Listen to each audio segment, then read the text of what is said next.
All right. Welcome back to another Ideas from the Edge, first one of 2025. Pretty crazy to be saying that. It's like seems to me like we're in a time warp. It, in many ways, still feels like it was 2019, still pre-COVID, and now it's already 25, and the world has not changed at all.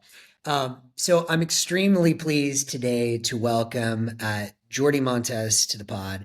Jordi is someone I've had the pleasure of knowing for a couple years now. He was an engineer at Lightning Labs and has recently started a company called Fewsats. And Fewsats is, to the best of my knowledge, one of the only companies in the world thinking about payment infrastructure for agents. And given that Jordi is very deep in Bitcoin land and Lightning, payment land, and also very deep in AI land, it's a pretty unique set of perspectives and skill sets. So stoked to have you on the pod, Jordi, and can't wait to talk about all kinds of crazy things. Thank you, Max. Happy to join you today. Sweet. So I think as a starting point, you and I were chatting before we hopped into the record booth, that, just to give everyone a bit of background, there's very, very few people in the world that I think truly appreciate how quickly progress in AI is advancing. I was telling you that I spent some time over Christmas break hanging out in some of the old Reddit subs like Singularity and Futurology, and I haven't, or even Local Llama, some of these subs I used to spend more time in and I haven't in a while. It's like, holy shit, things are still accelerating really quickly. So on the one hand, there's very few people that understand the acceleration of AI in general and capabilities. On the other hand, there's almost no one in the world that I know in that group that really understands AI, that also understands the second singularity that we're racing towards, which is the sort of Bitcoin as, the future of potentially all capital network as a second singularity, which is happening almost concurrently. So with maybe that as a backdrop, you know, I guess I'd love to start. Maybe let's start on the AI side, then we'll jump into where Bitcoin works its way in that. On the AI side, you know, are you AGI pilled? How do you define AGI or ASI? Is it something we're going to hit in, in the next year or two? Is the singularity actually near? I'll let you take those questions as you will. So, a bit of background here. I studied computer science and math, and when was studying computer science, one of my colleagues there was called Paul, who also now is in Fewsats working with us, and he was like really pro AI. This is maybe 2012, 2013, and he was trying to AI GI peel me. Jordi, like, look at this. And then he was showing me things like, you see, like you put here a picture of a cat. It tells you if it's a cat or not. I was not impressed. I was like I was really into theoretical computer science, and these things they really catch my attention. I was like, okay, so I can already tell you it's a cat. No need to use all this powerhouse for that. Then later on in 2021, I still was not like into AI. Like I, of course, like I'm really interested in everything that is computer science related. So I followed AlphaGo, um, AlphaFold. I was keeping track of everything that was going on, but I still saw it like really, really niche. I don't remember the exact move of AlphaGo. That is the one that everyone like Oh yeah. flipped as the one that it discovered itself. Still not impressed there. I got impressed when I saw that it was getting really good at playing StarCraft, Oh and yeah. only Korean ones were winning. I was like, okay, now this is impressive. Like, okay, like this is really really good. But still, like I did not think that was going to be like the revolution that it became. Then out of the blue, ChatGPT came out, and the first interaction, like it flipped everything. Like for me, it really changed everything. Like, I tried it. I was like, okay, I cannot believe that this is happening. From the point of view of complexity in itself, I was like, well, if 3 months ago my father called me and had told me, Jordi, there are some executives now in the valley that they are talking to a computer. I was like, well, that. First of all, we don't have this technology today. Secondly, I am not even sure if we are able to build it.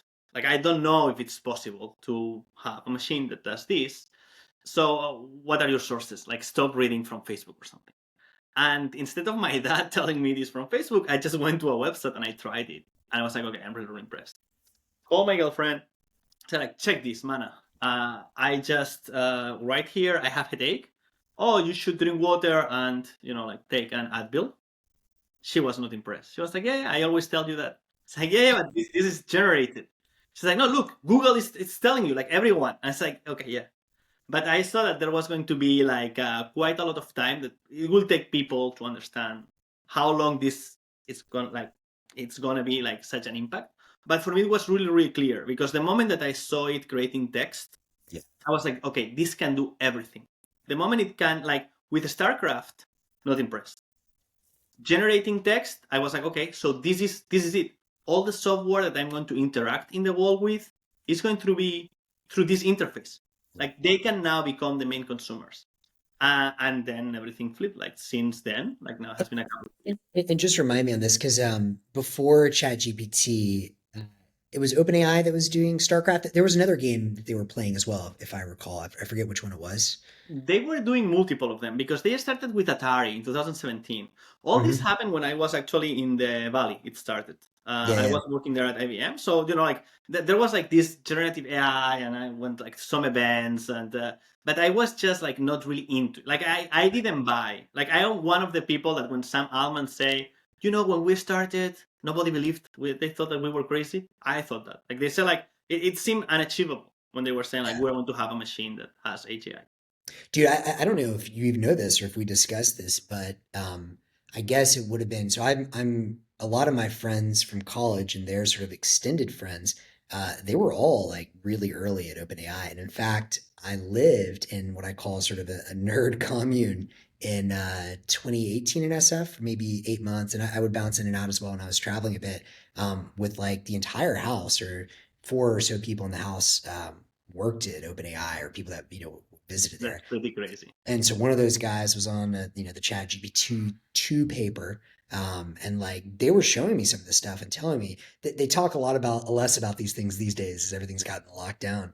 But in those days, I remember I thought they were kind of crazy, but I remember in 2018 a distinct turning point where I started playing with some of the stuff. I was teaching myself some of the basic, modules in Python and whatnot. Like it was still some of the dog and cat recognition first before we got into transformers. And I was also similar like you, like, this isn't that cool. But I was thinking, okay, what I wanted was to create basically, I guess at that point, some sort of app that would be able to generate beats for me because I also, make music, I rap, and so I wanted to be able to have like the first AI produced excellent album. It's still, some of the models are getting better, but still not really, really there yet. Probably this year we'll get there.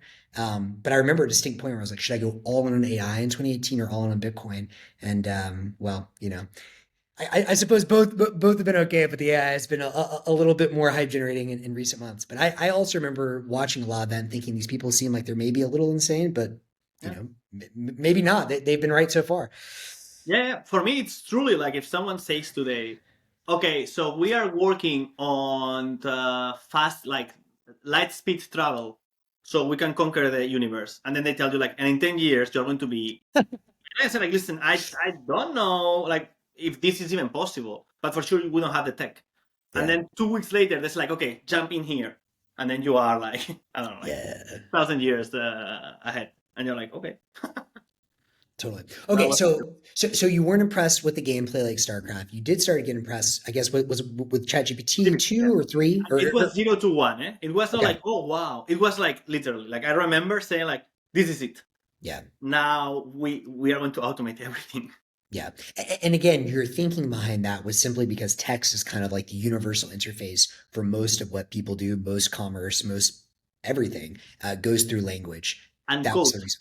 And code. That Okay. was, And code. I Right. was like, okay, if you give me this, like I saw a clear path. Like if you give me this for generating code, Right. for generating text, I can teach it to generate code.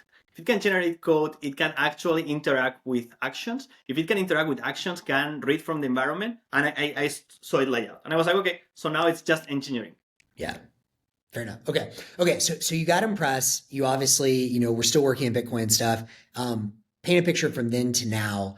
How AGI pilled are you now? Like, what does that even mean to you? Like, when you hear people talk about the singularity as an error, Ray Kurzweil has been saying this forever.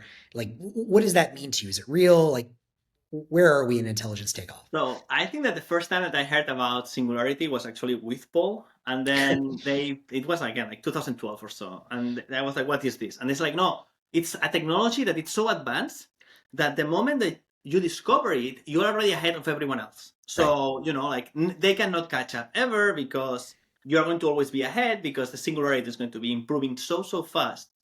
Sci-fi. I was like, this is not this is not happening. Then now I am like pretty much into it. We're going to be able to replicate. Like, I think that many people are trying to, like get like really interesting or complex explanations of what intelligence is. And of course, I do not know, but like I don't have a really clear definition.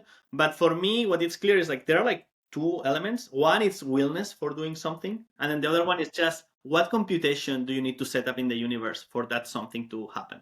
So you want to drink water, and it's like, okay, so the universe has to, I don't know, like put my hand here and then feed me the water. So we are not still very clear on what this consciousness is and how it iterizes. I think that this is one of the latest things that, like I still have no idea of how it may happen. But intelligence, that is basically what computation, if we already said something, what computation needs to happen so, like that thing happens. I think that machines, like, we're going to get there So, with a so to be clear, you're drawing a distinction. I know this gets sort of very philosophical and something I also I have some ideas around, but obviously it's much trickier to define. You're saying that if you think about, there's almost two kind of categories of intelligence here, if you will. One is sort of will or desire, the desire or will to do a thing, to have something happen in the world. And you're saying we're nowhere clear really to understanding what that is yet. But once you do have a desire or a will that you want expressed in the physical universe, that kind of intelligence you think is completely automatable. Is that fair? yes. Okay. And I can see it happening like by the day. Like every time we can see that the models are able to say like, okay, this is the computation that um, the same with a theorem. No, like many times you want to prove something, and some computation needs to be done for proving it. And it's the same when even in the physical world. You say like, okay, I want to check if I don't know, like this medicine is going to work or not. So you need to first of all like design the medicine, then test it, then like apply it. And I think that those steps are really easily automatable. And they are going to be like done like programmatically. Yeah, so let's stick more with just kind of the implementation of will for a minute. I think we should touch back on the creation of will as a separate topic. But in terms of the implementation of will, um, paint for us a picture with this intelligence takeoff. You know, how do we even begin to get and see what that looks like? Because on the one hand, you can say, well, all the models and everything that's happening now, like it's very easy. If I'm trying to be super concrete and explain this to a 5-year-old or to, someone's grandmother, I can say, okay, any kind of information work that's being done today and even future kinds of information work, creative work as well. If you want to make a crazy video game or you want to make a custom movie, anyone will be able to create their own prompt, their own custom video games, their own custom movies, any kind of software that you want. The SaaS businesses today are probably going to go to zero because anyone can create their own apps or SaaS instantly on demand. The AGI or whatever will be able to create that for them. Bureaucracy, in theory, assuming we don't find ways to put up regulatory roadblocks, which humans are pretty good at, in theory, should go to close to zero because we can just speak into existence all the forms or whatever we need filled out. I've heard people say it's a little harder to think about that in embodied intelligence with robotics, although increasingly I think that's becoming easier, with these models improving and, companies like Tesla working on the actual robot bodies that will probably embody that intelligence. So I don't see any reason why we can't also convert into that kind of intelligence, things done in the physical world, like loading ships or whatever. Help me see beyond that. Like, where does this go beyond that? There's so many crazy implications of that. Is that? I mean, that seems like already crazy. Everything I'm saying. Yeah. What do you think comes next? Well, the first thing is like even before what comes next, like how is the shape of this? Like how Yeah. does it interact? Like how do I express my desire to the machine so it can start doing the Yeah. computation for it to happen? That one right now seems like the biggest one is text, and now with multimodal there is like voice and images. So it Yeah. seems that the inputs for the machine are going to be the input from the user are going to be like one of these, like image, text, or voice, and then the machine is going to spin and then start saying like, okay, so if it's asking for a video game, Let me check what tools for creating video games. Let me make a list. What things that are usually interesting for video games. Let me research on the internet. Oh wait, I was following this dead end and just backtracks by itself. Like doesn't need to tell me anything. From time to time, it may halt and say like, well, actually, this is not something that I can do without the person that I am fulfilling the desire to giving me more input. That Yeah. could actually happen. Like I can say like, create me a video game, and we can make machines that say like, well, I could create any video game, but wait a second, I don't want to create any video game. I am creating a video game for this person, so I'm not going to continue until I have more information. Right. And unless I say like it can be any, and then it says okay, yeah, I have like the white card for doing this, it can still asking me. But what is really really important is that these reasoning engines have to be in some environment. They have to Right. be able to actually just like hit things in the wall, in their wall. They're going to be like sandbox, I expect. But they have to be able to say like, well, I want to test this, and then a result has to come back after that, and the state of the wall has to change. For example, I want to create this video game. I want to create these images, and then those images are somewhere ready for the video game to take and put like I don't know, like the sprites of the character moving. If we're able to get that, and I think that we're going to be able like pretty soon, if some labs still like don't have. The next step is like, okay, you have these, you don't have one, you are able to replicate it. Something that it's really interesting is that these things can be achieved not using all the resources of Earth for a lot of time, but utilizing like really small amount of resources for really little amount of time. So you Yeah. can literally say like, well, 3 GPUs for 5 minutes and this request is done. This is Right. crazy. And this changes everything. Like this is something that could have gone differently and could be like, oh, we can automate intelligence, but you know what? We need the energy of the sun for actually computing all this stuff. Right. Well, turns out that for the things that we do, we don't need the energy of the sun. We already have examples of it, that it's human itself. So I would use that as a benchmark. And I would say like whatever a human can do by computing, computers are going to be able to do it. And I would just say like, well, but maybe the problem is it doesn't have enough inputs. Like it's too much bandwidth of information. You're like, well, humans are able to do it. So, like with our bandwidth of information, Yeah. it's possible.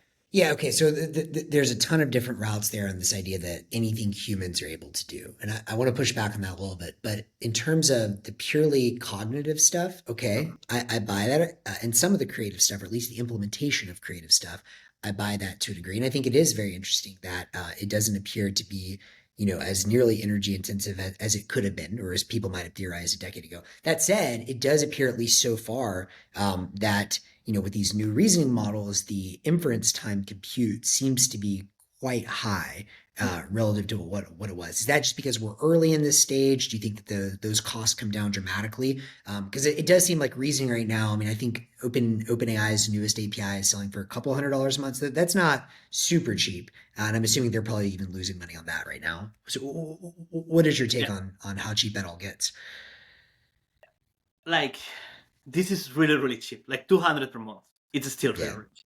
yeah, Like, it's still cheap. anything that people have, and when people, I mean like, oh, but like there's this little town in India. No, no, no. I am talking like anyone that a normal family in Ohio have in the basement.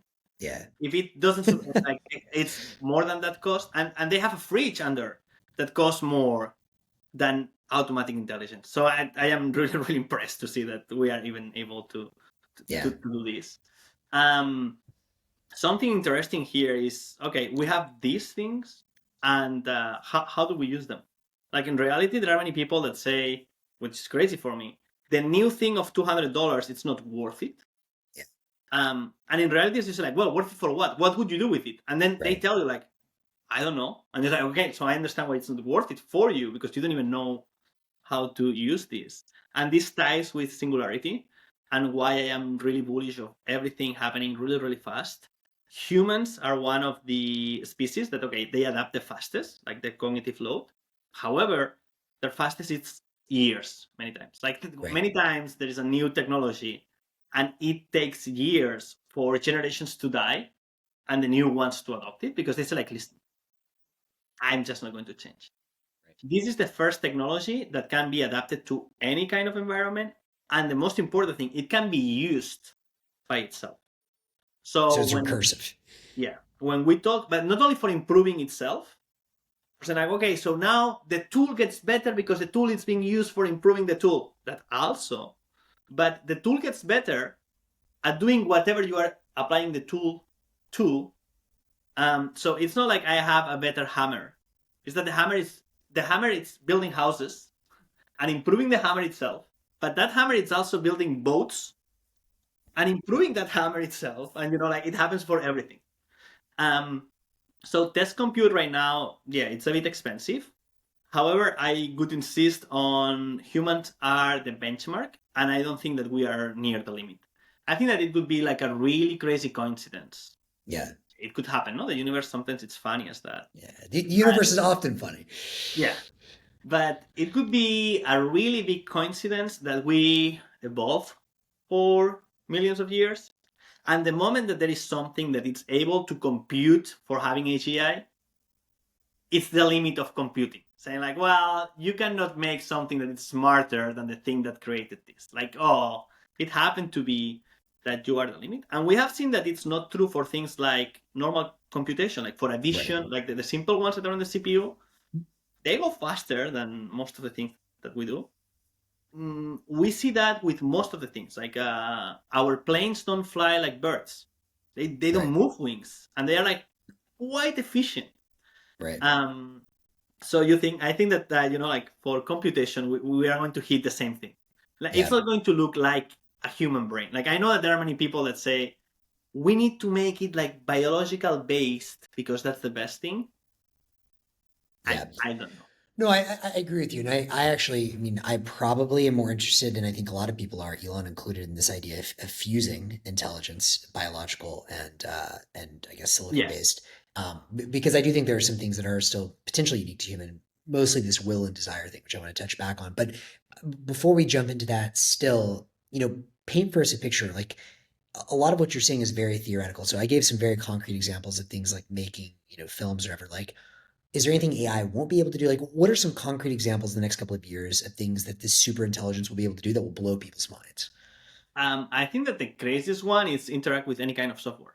Like Okay. anything that it's done by a computer, it's gonna be done faster by AI, and that has many ramifications because it's not only like okay, so it has to use this tool, um, and then like humans, like okay, until the tool improves, we cannot do this process faster.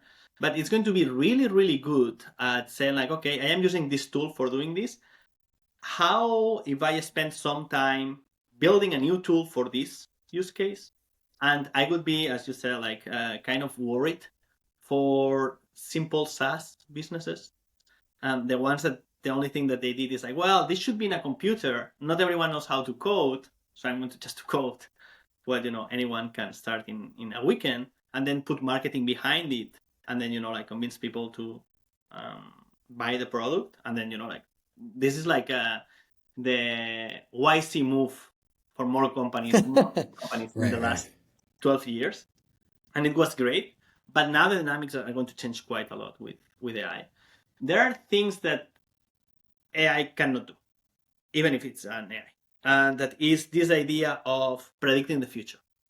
Like highly accurate future prediction cannot be done because then you could ask things like, okay, predict what you are going to do, then change it. Right. That could flip any logic.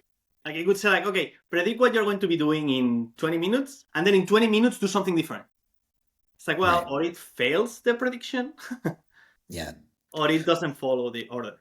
Well, I mean, that's a great example. And I've often thought something we'll touch on probably a couple of ways or angles here is Gödel's incompleteness theorem, the idea that a member of a set can never be the whole set, like full stop. And this is why I don't believe in like one super intelligence to rule them all. And I think which gets interested in the ideas around markets and trade offs because if you really, I mean, the only argument I think you could make at the one intelligence to rule them all is perhaps the source intelligence that various religions talk about, i.e., God.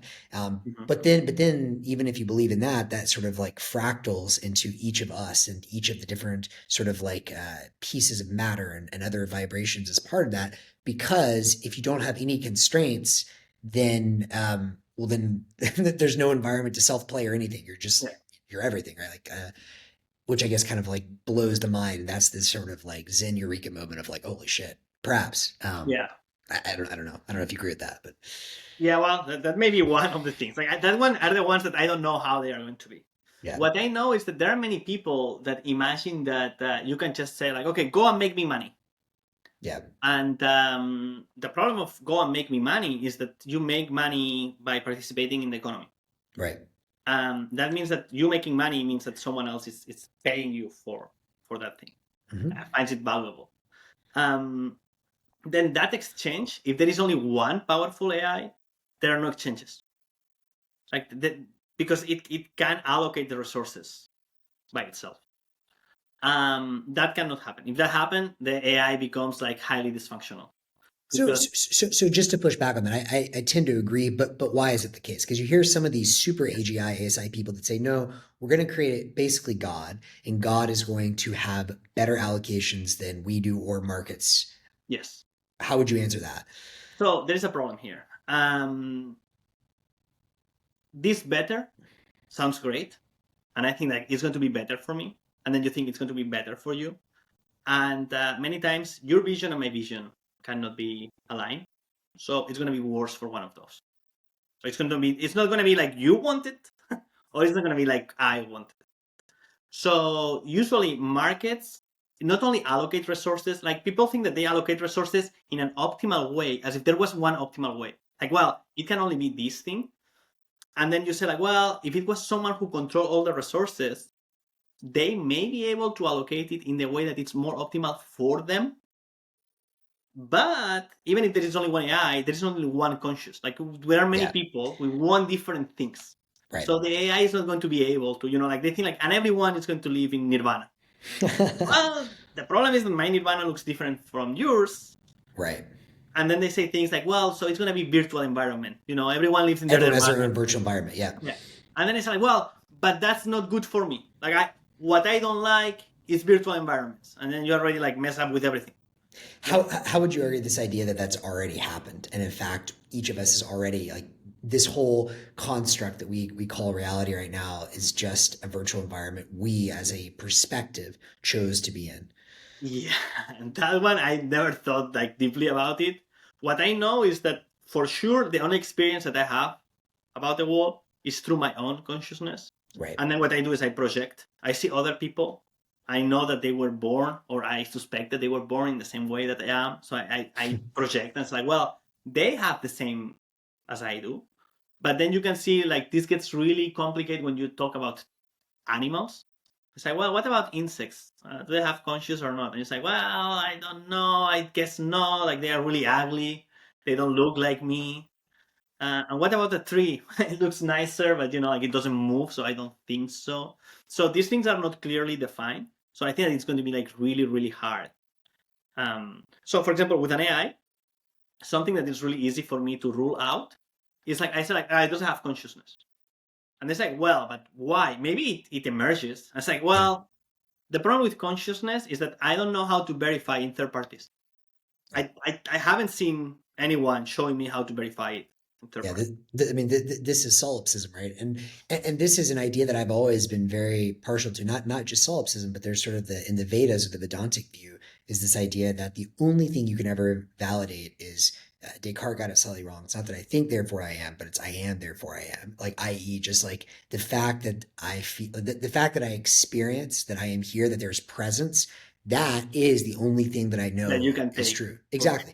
Now, the Vedantic sort of view, or a lot of people would then say, well, in theory, that then means that everything that I experience is me. It's not just like this physical body. It's like no, like literally everything. Like because if you think about it, and they give this example in the Vedas, if I'm in the dream state, and maybe I can have a very realistic, hyper realistic dream, and I say, well, I pick up this cup in the dream, And when you wake up, you say, well, who was there? It's like, well, I was there. Well, okay, cool. But like, what do you mean you were there? When you picked up the cup, you're like, well, no, the cup was me because I was the fabric of reality of the dream. Then you say, well, what's the difference between the dream and the waking state? You're still the fabric of reality.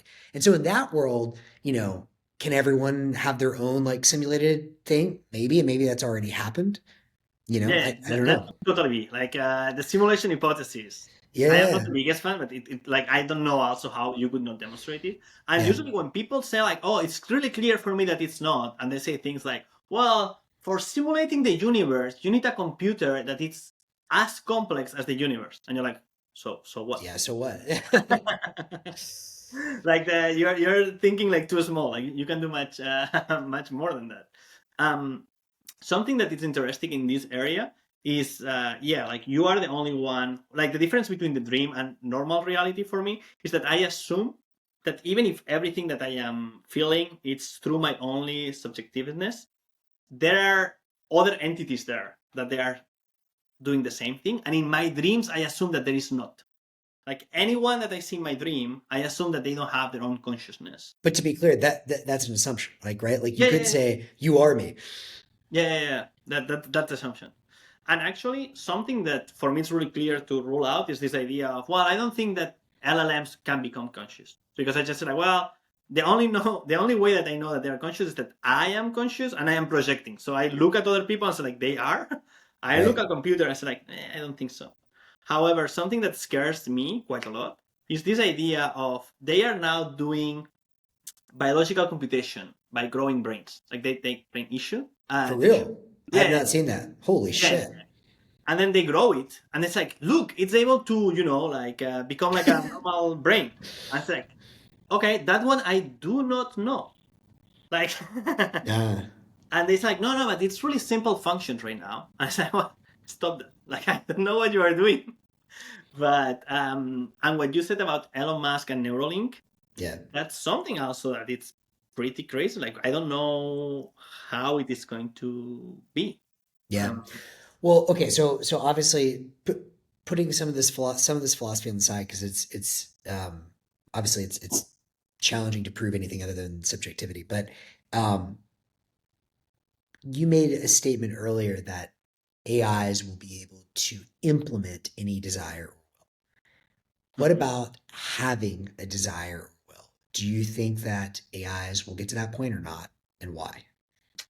I think like what I know is that how it works. Sorry, what I don't know is how it works with humans. Like Right. I don't know what is that conscious part that makes me like so vividly, like in a vivid way, saying like, well, it's me who is saying this.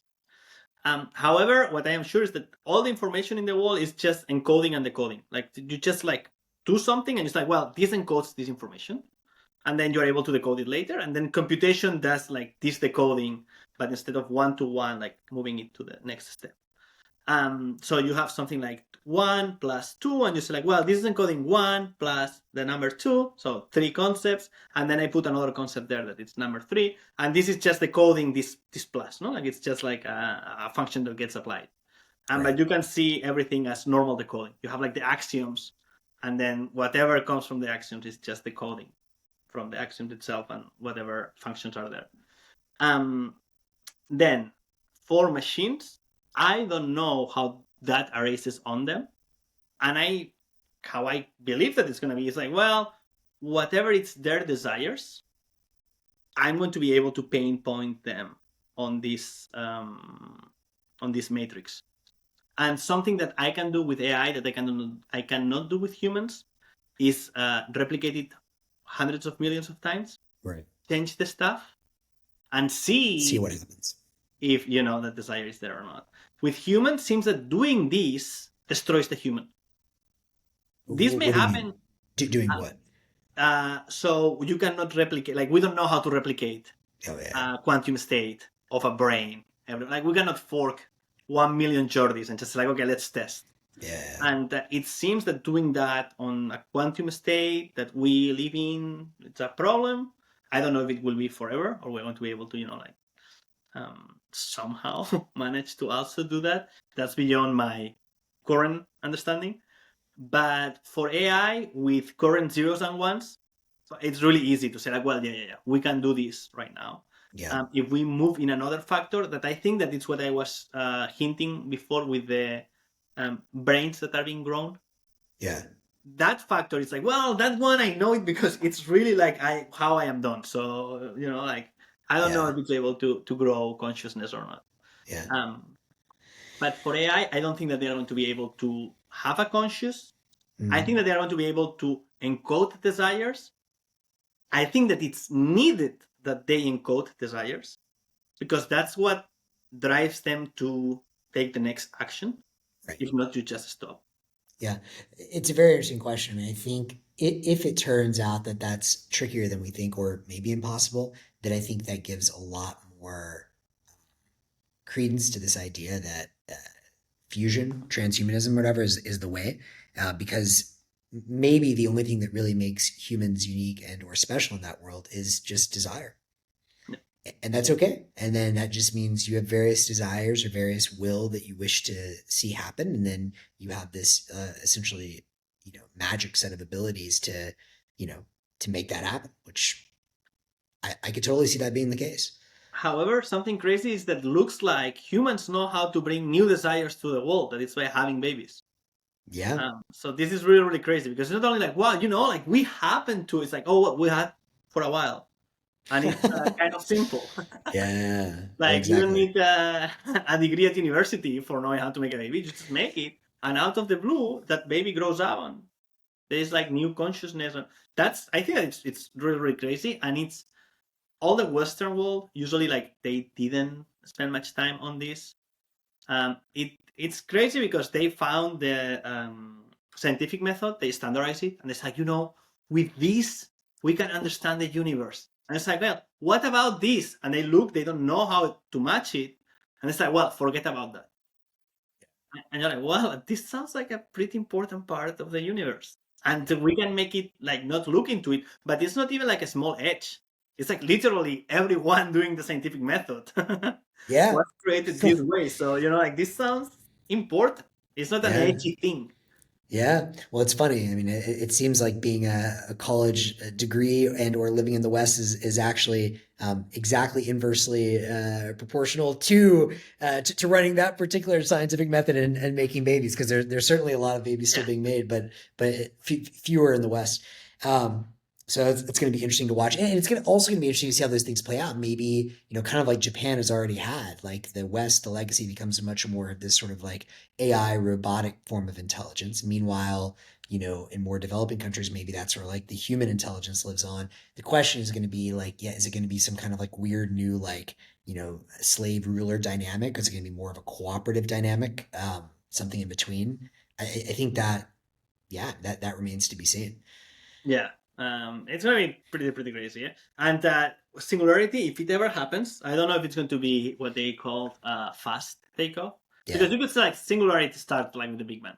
I don't know if Yeah. it's gonna happen, no, but if it Well, happens, a lot of people argue that, right? In fact, there's like, even more like ancient, cultures and traditions have made similar kinds of arguments. Like the Mayans, like have some interesting sort of ideas around that. Yes, like from the Big Bang, it's all just like intelligence, and like it, took billions of years to get to, primates, and then from prime or whatever the first cellular, life, and then hundreds of millions of years to get to primates, and from then it's millions of years, and then it's hundreds of thousands of years, and now it's like, from 1999 with the internet to today, it's not that long.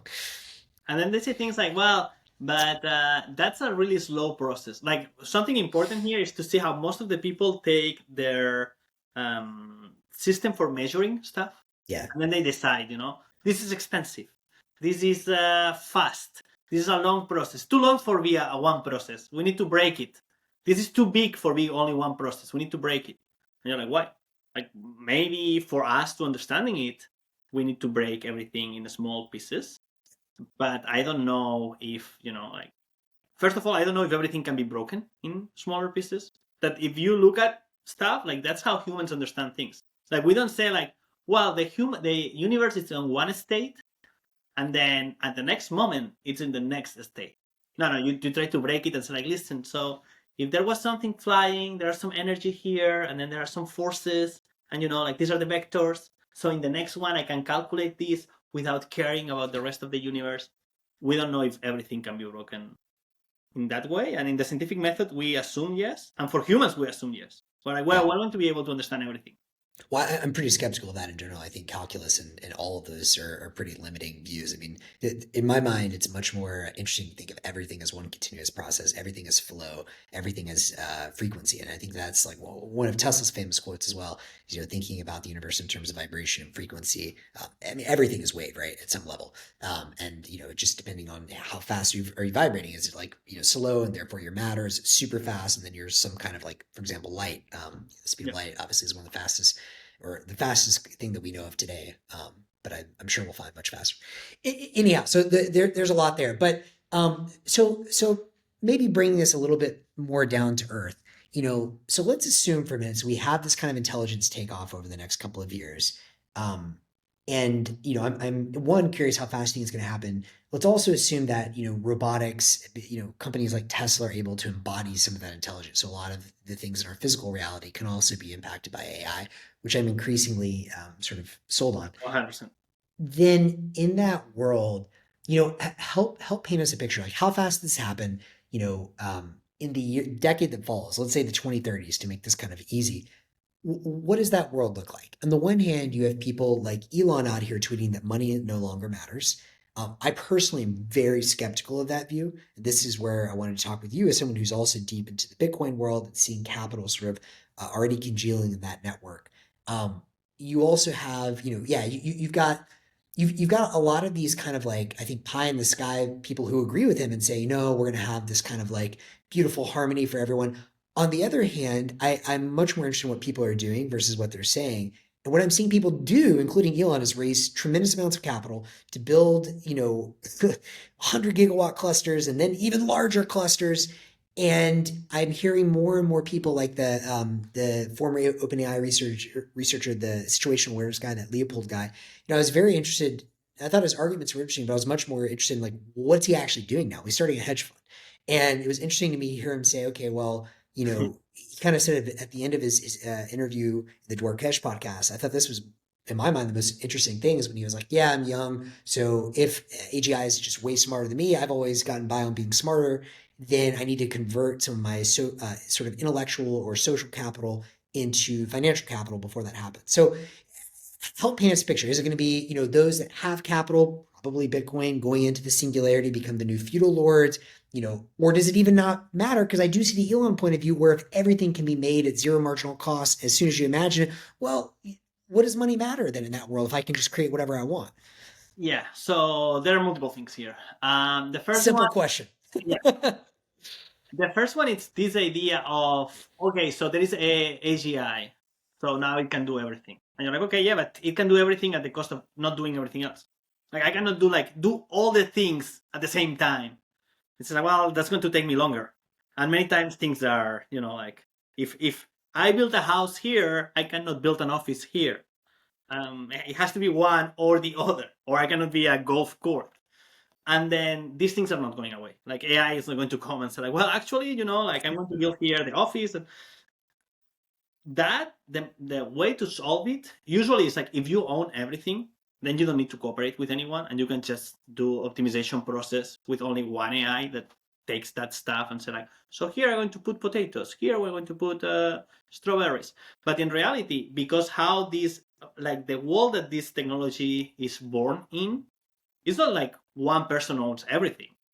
Like there are many people that own a lot of stuff, and if they behave as civilized people, we are going to keep owning stuff through a market process. Like we're going to exchange. The person that has AGI could make robots, like the Star Wars. I don't know how many clones, but with robots, and then say like, listen, we are putting a golf court here, and they just erase the rest of the people of Earth. I don't think that anyone wants that, no. So I'm happy to say like, well, I hope like that's not the way, and then we still cooperate. And something that gives me good hope about this is the fact that looks like intelligence is not going to be only owned by one person. It's not like we have AGI and that person owns AGI and the rest no. It's like we are all going to have AGI, and even if no, like I think that people before selling everything to that person good kind of hint and say like, wait a second, what is going on? Why is that person or that outbidding us with everything? So I think that this idea that money gets obsolete makes no sense at all, because money is the way that intelligent actors found for doing efficient markets. So exchanging what they want and get more of it. Here, something important is that for exchanging, I need to have something that you want. Right.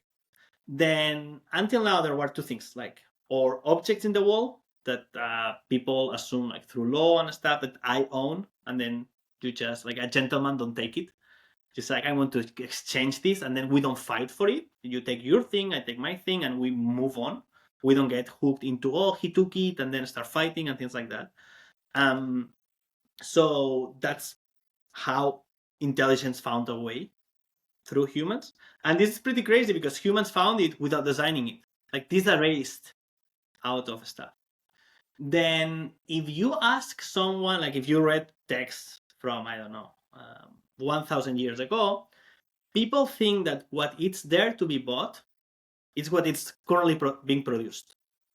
So they say things like, what do we buy today? We buy clothes, we buy horses, and we buy food. And then they say, well, if we have a machine that is able to make houses cheap, clothes cheap, and we can take care of the horses, and there is food, we don't need money. What do we want money for? But in reality is that the moment that you have houses cheap, we started doing other stuff. Like, and then people say, like, well, now I want the money for that other stuff. Yeah. And nobody settles, saying like, well, where do I have the houses and the horses? So when Elon Musk says like, okay, no, like there's going to be everything you want for everyone, not really. Like, if there are GPUs being produced that are the new model, and they have to be produced over 10 years, the first day, the first batch, or you have it or I have it. It's not like we both have it. And this is what markets can help to allocate. So let's talk more about markets, because I think you've obviously thought a lot about this. To give a bit of context, I think obviously markets are beautiful because they could take infinite inputs and consolidate that or condense that into a single piece of information.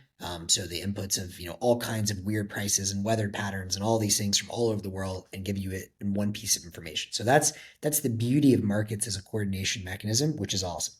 And to be clear, I think there's ways to organize beyond markets. I think, for example, at the local level, sort of socialism, obviously works a lot better with a family or with your like direct neighbors and sharing and stuff. But when you start having, hundreds and thousands and millions and billions of actors, you need some way to coordinate, and prices and markets seem to be the best thing that humans have found. So I totally buy that. And I also think it's important context to think about markets are great when you have a scarcity of something. So as I think about how to think about sort of post AGI world, and for me as an investor, I think about, okay, cool. Well, what's scarce in that world? And I have at least, well, I have three answers, maybe four. The first and the most important one is attention. Um, like no matter what you do, if you can create every movie on earth, like we're already way oversaturated and swimming in too much crap online. And we're drowning in information, not using it, right? And someone called it, I think I heard recently a video, a digital fentanyl world, which is kind of fucked up. But it's kind of true. Like there's already just too much of everything, and that's only going to get worse. And so one thing that we don't know, and I don't think AGI is going to be able to help with, is like, well, how do you have more than one moment to moment attention? So you can like have some superposition of all states. Like that just seems impossible to me. Now, caveat, who knows? Maybe there are breakthroughs we can't imagine yet. But attention is the fundamental scarcity. Other smaller scarcities I think are probably going to persist. Energy, even though I'm extremely bullish on energy, I think it's going to get radically cheaper. I've been a major solar bull forever, which I agree with Elon. It's going to get solar plus storage, way less than 1 cent per kilowatt hour. Amazing. We can do a whole lot more. But energy is one of those things where it's never going to be completely free, because you still have to like build some way to capture and convert some of the sun's light or whatever into electricity and then store it. So even if it gets super, super cheap, it's asymptotic with zero. It's not zero. Land, at least for today, if we stay on this planet, I don't see how we're making more land. Maybe we can like seastead. Maybe Elon gets us to the stars, and that kind of is the next wave. But at least in the short term, land seems scarce. And then of course Bitcoin, which I think is why it's the perfect money or monetary system for allocating whatever those scarce resources are. Do you agree with that? Am I missing anything? There is one thing that I agree, and would do like a small caveat, that it's Yeah. this idea of energy. Yep. The point of energy is can never be cheap enough. Like if Yeah. you are able to produce more, I will Yep. take more. So Exactly. anything that behaves like that, the price cannot be zero. Right. Because it's a productive input for other stuff that then it's transformed. And then, like the more energy you produce, the happier we get, but we want more. So still, whatever you can produce, we need to allocate it in some way, and that's why the price cannot be zero, because it cannot be like everyone gets it. Yep. Because we don't know on what we want to put it. Then with Bitcoin, here the interesting thing is that that's something that we just found out. Like people saw that money just came out of stuff. Like nobody designed it; it just like happened. And then we were like, well, what is this thing? Like, it's clearly like money is an idea that goes beyond from what most people understand, and because it's not only like money is an idea that it's beyond how you use money. And this is really curious, because for most of the people, like I don't know, if you are an entrepreneur, money is something that your clients give you in exchange of value. If you are someone who has a wage every month, you think that money is something that the company gives you, like it's just like retribution, like just give me at the end of the month. If you are something like a cinema director or something like that, many times they work with grants, and for them money, how it works is like, well, I write proposals and I just give them away. And then of course there is the government, no, that for them money is just something that you just take. So like everyone sees it from a different lens, but the idea is that money is it's all these things. Like it's a tool that like everyone is utilizing. And then with Bitcoin, it was the engineering of the tool, saying like, okay, if we are a tool that we are using for all this, what kind of characteristics should it have? And there is one that, and then Bitcoin is the idea of, okay, let's try to embody these characteristics, no? The characteristics are, of course, for example, we don't want to double spend it. We want to have a clear owner of something so other people cannot take it. And then there is this proof of work thing that we just like, Satoshi didn't know how to solve that problem without, putting proof of work there. And we don't know if there is a solution to, like have something that has the characteristics of Bitcoin without proof of work. Everyone who is claiming, well, you can use this other thing, it's true, but then you lose properties. Well, I, by the way, I mean, my view on this has always been that Bitcoin is energy-backed money, and that the proof of work is what gives it value, because it creates, as I've always thought, a portal between the mental realm and the physical realm. And the physical realm is tied into something that is scarce, which is energy. Even if it becomes extremely abundant, like for all the reasons we talked about, there's always some scarcity, and that's very, very important to have that tether. Yeah. Yeah, but if there was some way, for example, to get that scarcity without plugging it to energy, I think that we could say like, okay, let's swap it. But Yeah. I don't know if it exists, but everyone who is claiming, okay, so just use this other thing. No, guys. It's a scam so far. Yeah. it did not work out. And then here what is interesting is like with these 4 things that you said, there is one that it's attention that has a lot of value when it's attention from consciousness, because attention from intelligence, so basically focusing on a problem, it looks like we will be able to replicate it. Like we can take a theorem and we just like, okay, so put 100 machines that start with this state and are trying to solve this problem with these minor differences at the beginning, and then they are going to be focusing on. But sorry, just to be clear on that, but that there's still a scarcity. I think it's very interesting to break down, and this is what you're getting at with markets and agents, but a difference in attention between quote unquote conscious actors that we know of, humans, and then agents. However, even in the agent case, attention is still scarce, right? Because even if you say I want to throw X number of agents at it, well, I still need to have the chips and the energy to do the inference. Yes, exactly. Yeah. And this is not going away. For that reason, when they say things like money is going to be useless, like there's not going to be money, you say like, well, or they are planning to own everything, because they could say like, listen, there is no need of money because there is no exchange. I doubt that that's what they are saying. But that would be one way. So when I say like this cannot happen, I mean while there is exchange. Right. But if you say like, well, I own everything and there is an army that is backing me, then it's like, okay, yeah, like I believe you. Like there is no money. Yeah. I'm going to leave. Yikes. This is interesting because it's going to put people, like until now, people who did not have capital for exchanging things, they were able to exchange their labor. Right. And this has been like that since the beginning of life. But there were some people that could not. For example, babies could not. People who had like were disabled, they many times could not do it. And then they lived out of charity. Like, and this is something that is important. Like the universe has no doesn't feel bad for you. I don't know if it does, no, but let's say like you're not the priority many times. So you need things to keep yourself alive, and then you need things if you want to be happy, and you need things, if you want to help others, and those things are not provided by default. Usually involve labor, and it can be your own labor or labor from others. So if an AI is doing all the labor, if I want to leave, I can only leave out of the charity of the one that is producing the thing, in the same way that a baby does.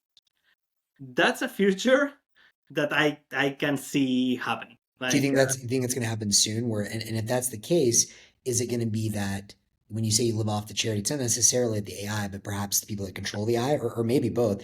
And yeah, so is it just going to be that the people that own capital, which I think happens to be Bitcoin, going into the singularity are feudal lords and everyone else is at their mercy? If so, that sounds pretty dystopian. yeah, I don't want that to happen, but I think that can happen because the other ones, what are they going to exchange for?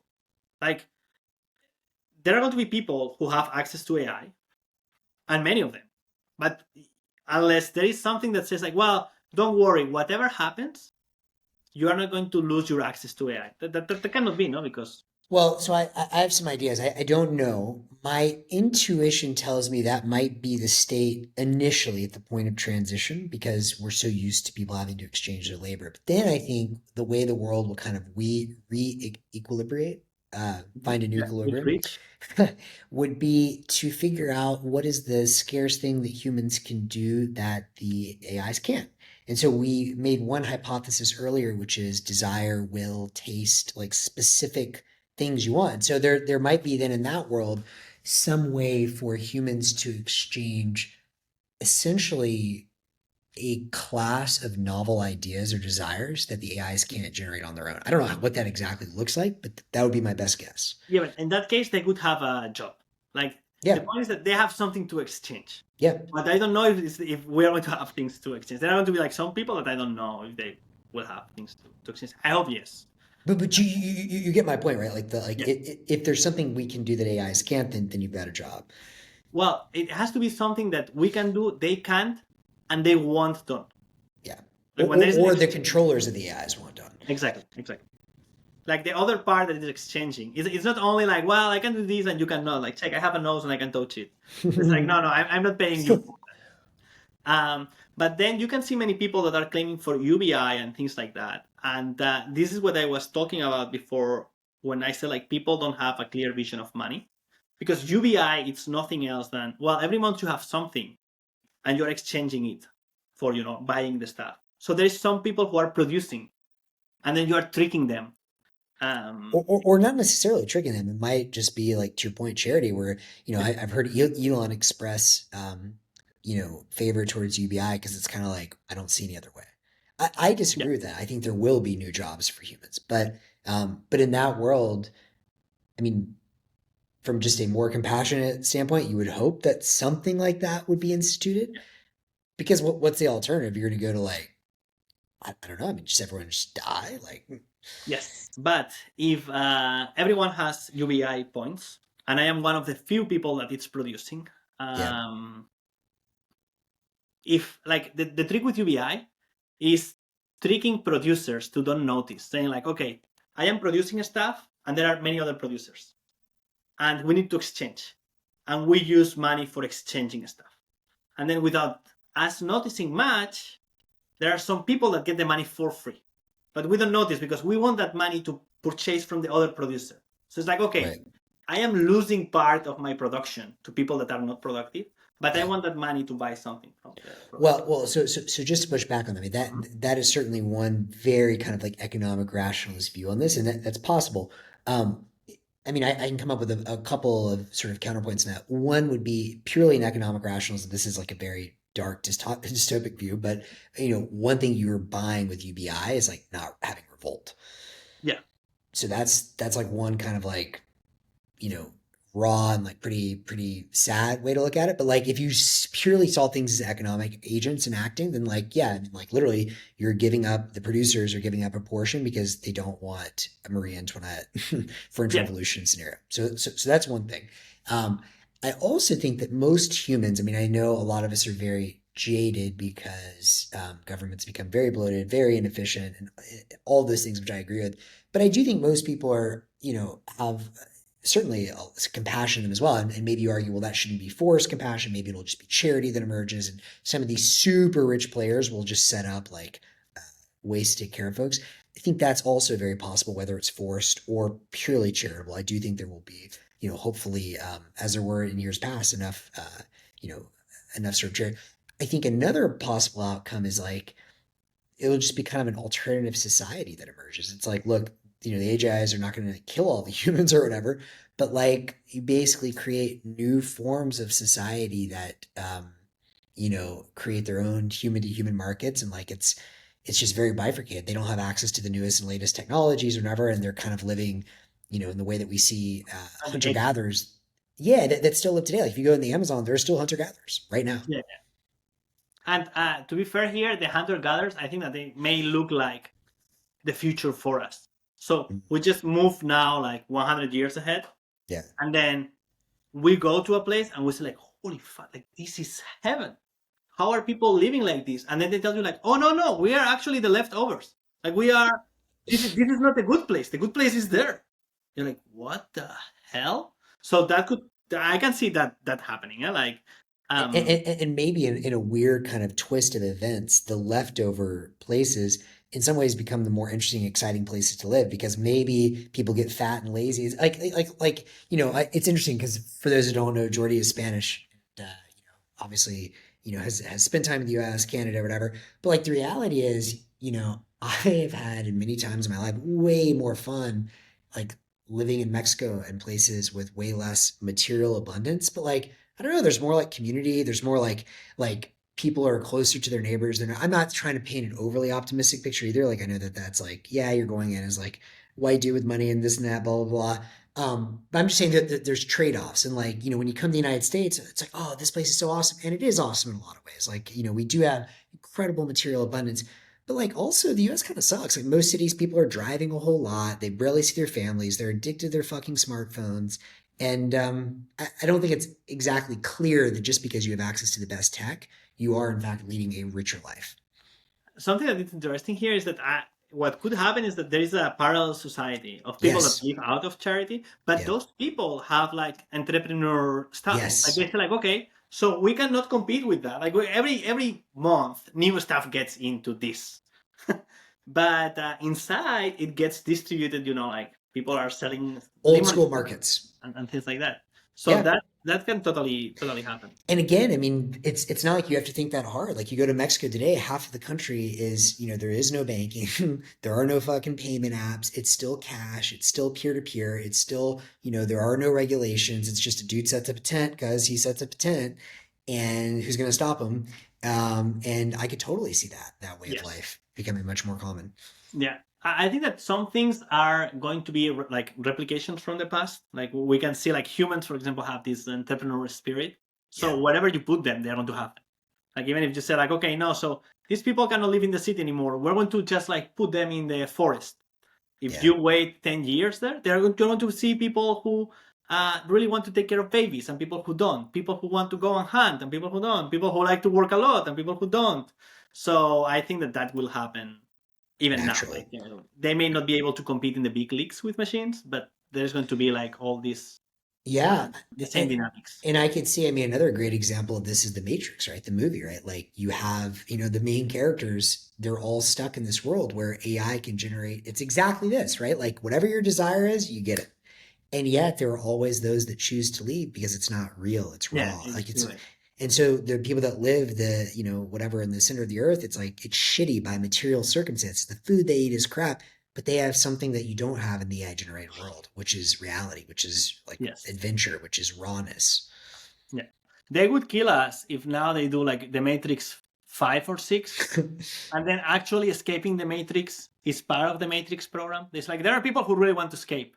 Yeah. So what we build them, it's a matrix inside the Matrix. So when they escape the first Matrix, They're in a new like matrix. everything that they call reality, it's actually also a Matrix itself. Which is why I said at the beginning of this, maybe that's already happened, and we're just rebuilding the tools Yeah. to build a new matrix inside of another matrix inside of ad infinitum. Yeah, if that like that would be really, really crazy. But I don't know how to prove at what level we are. I think there is a Rick and Morty episode that it's like this, and they are just living in a battery. Like the guy says, like the battery of the car is not working. It's like, oh damn, I need to fix it. And then he goes small, and then inside the battery there is a full cosmos that he built only for like they generate energy without noticing for a battery. Really? And they are living there in their own world, thinking that this is amazing, and in reality they are only a battery. So that could happen for us. Like we are just solving problems. Yeah. For stuff. Yeah. So Fascinating. something that I would not like to lift on, like I want to include for sure, is I have been thinking about markets for like almost a decade now, and something that it's really, really interesting, and I don't see anyone even thinking about. It's like all our understanding of markets was based on humans. Yes. So anything that has the same trade-off as humans would work. Like if a robot had the exact same trade-off as humans, all our theories, they match perfectly. Right. However, machines, in the way that we're creating them, they don't have the same.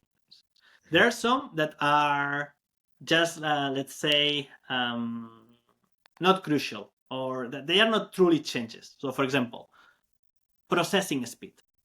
A machine can think faster than a human. That doesn't break our understanding of marketing, of markets.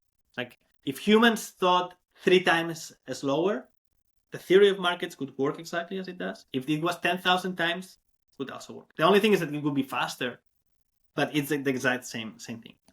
Then there are things like the amount of information that you can process.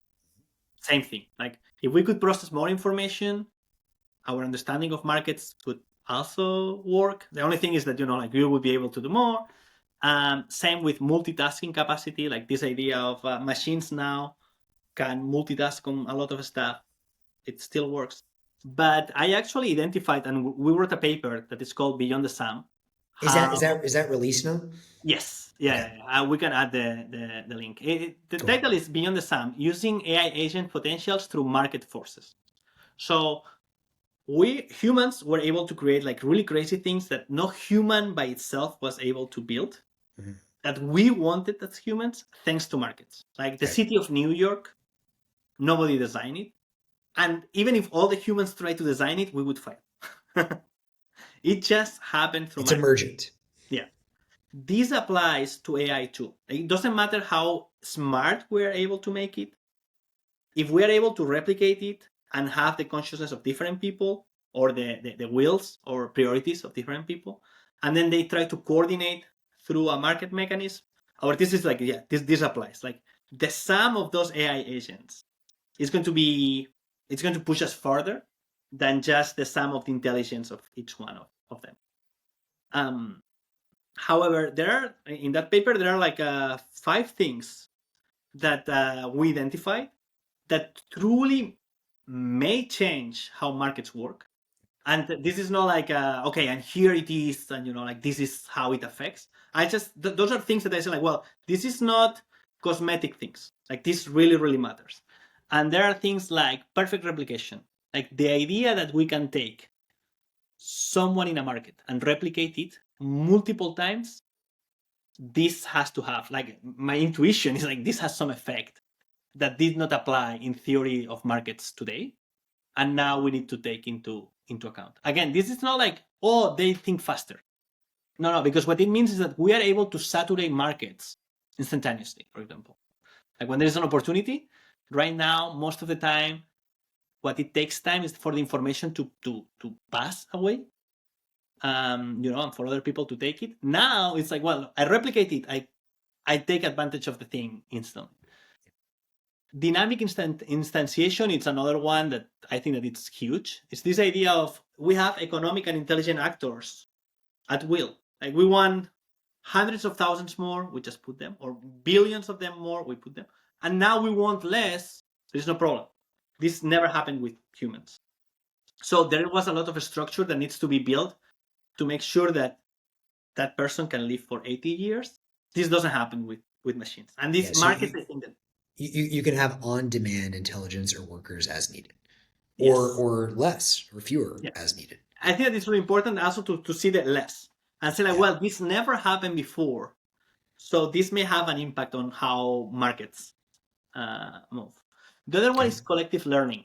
Right now, you can learn stuff and you can only transmit it through me on what it is a really shallow way, that it's through language.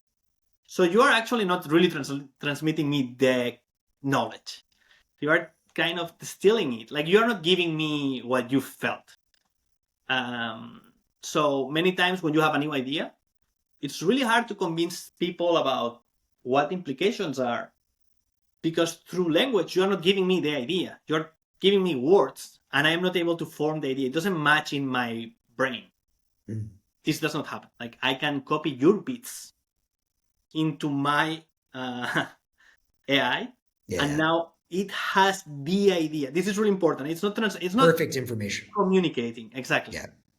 um then there is a couple more. One is consistent performance.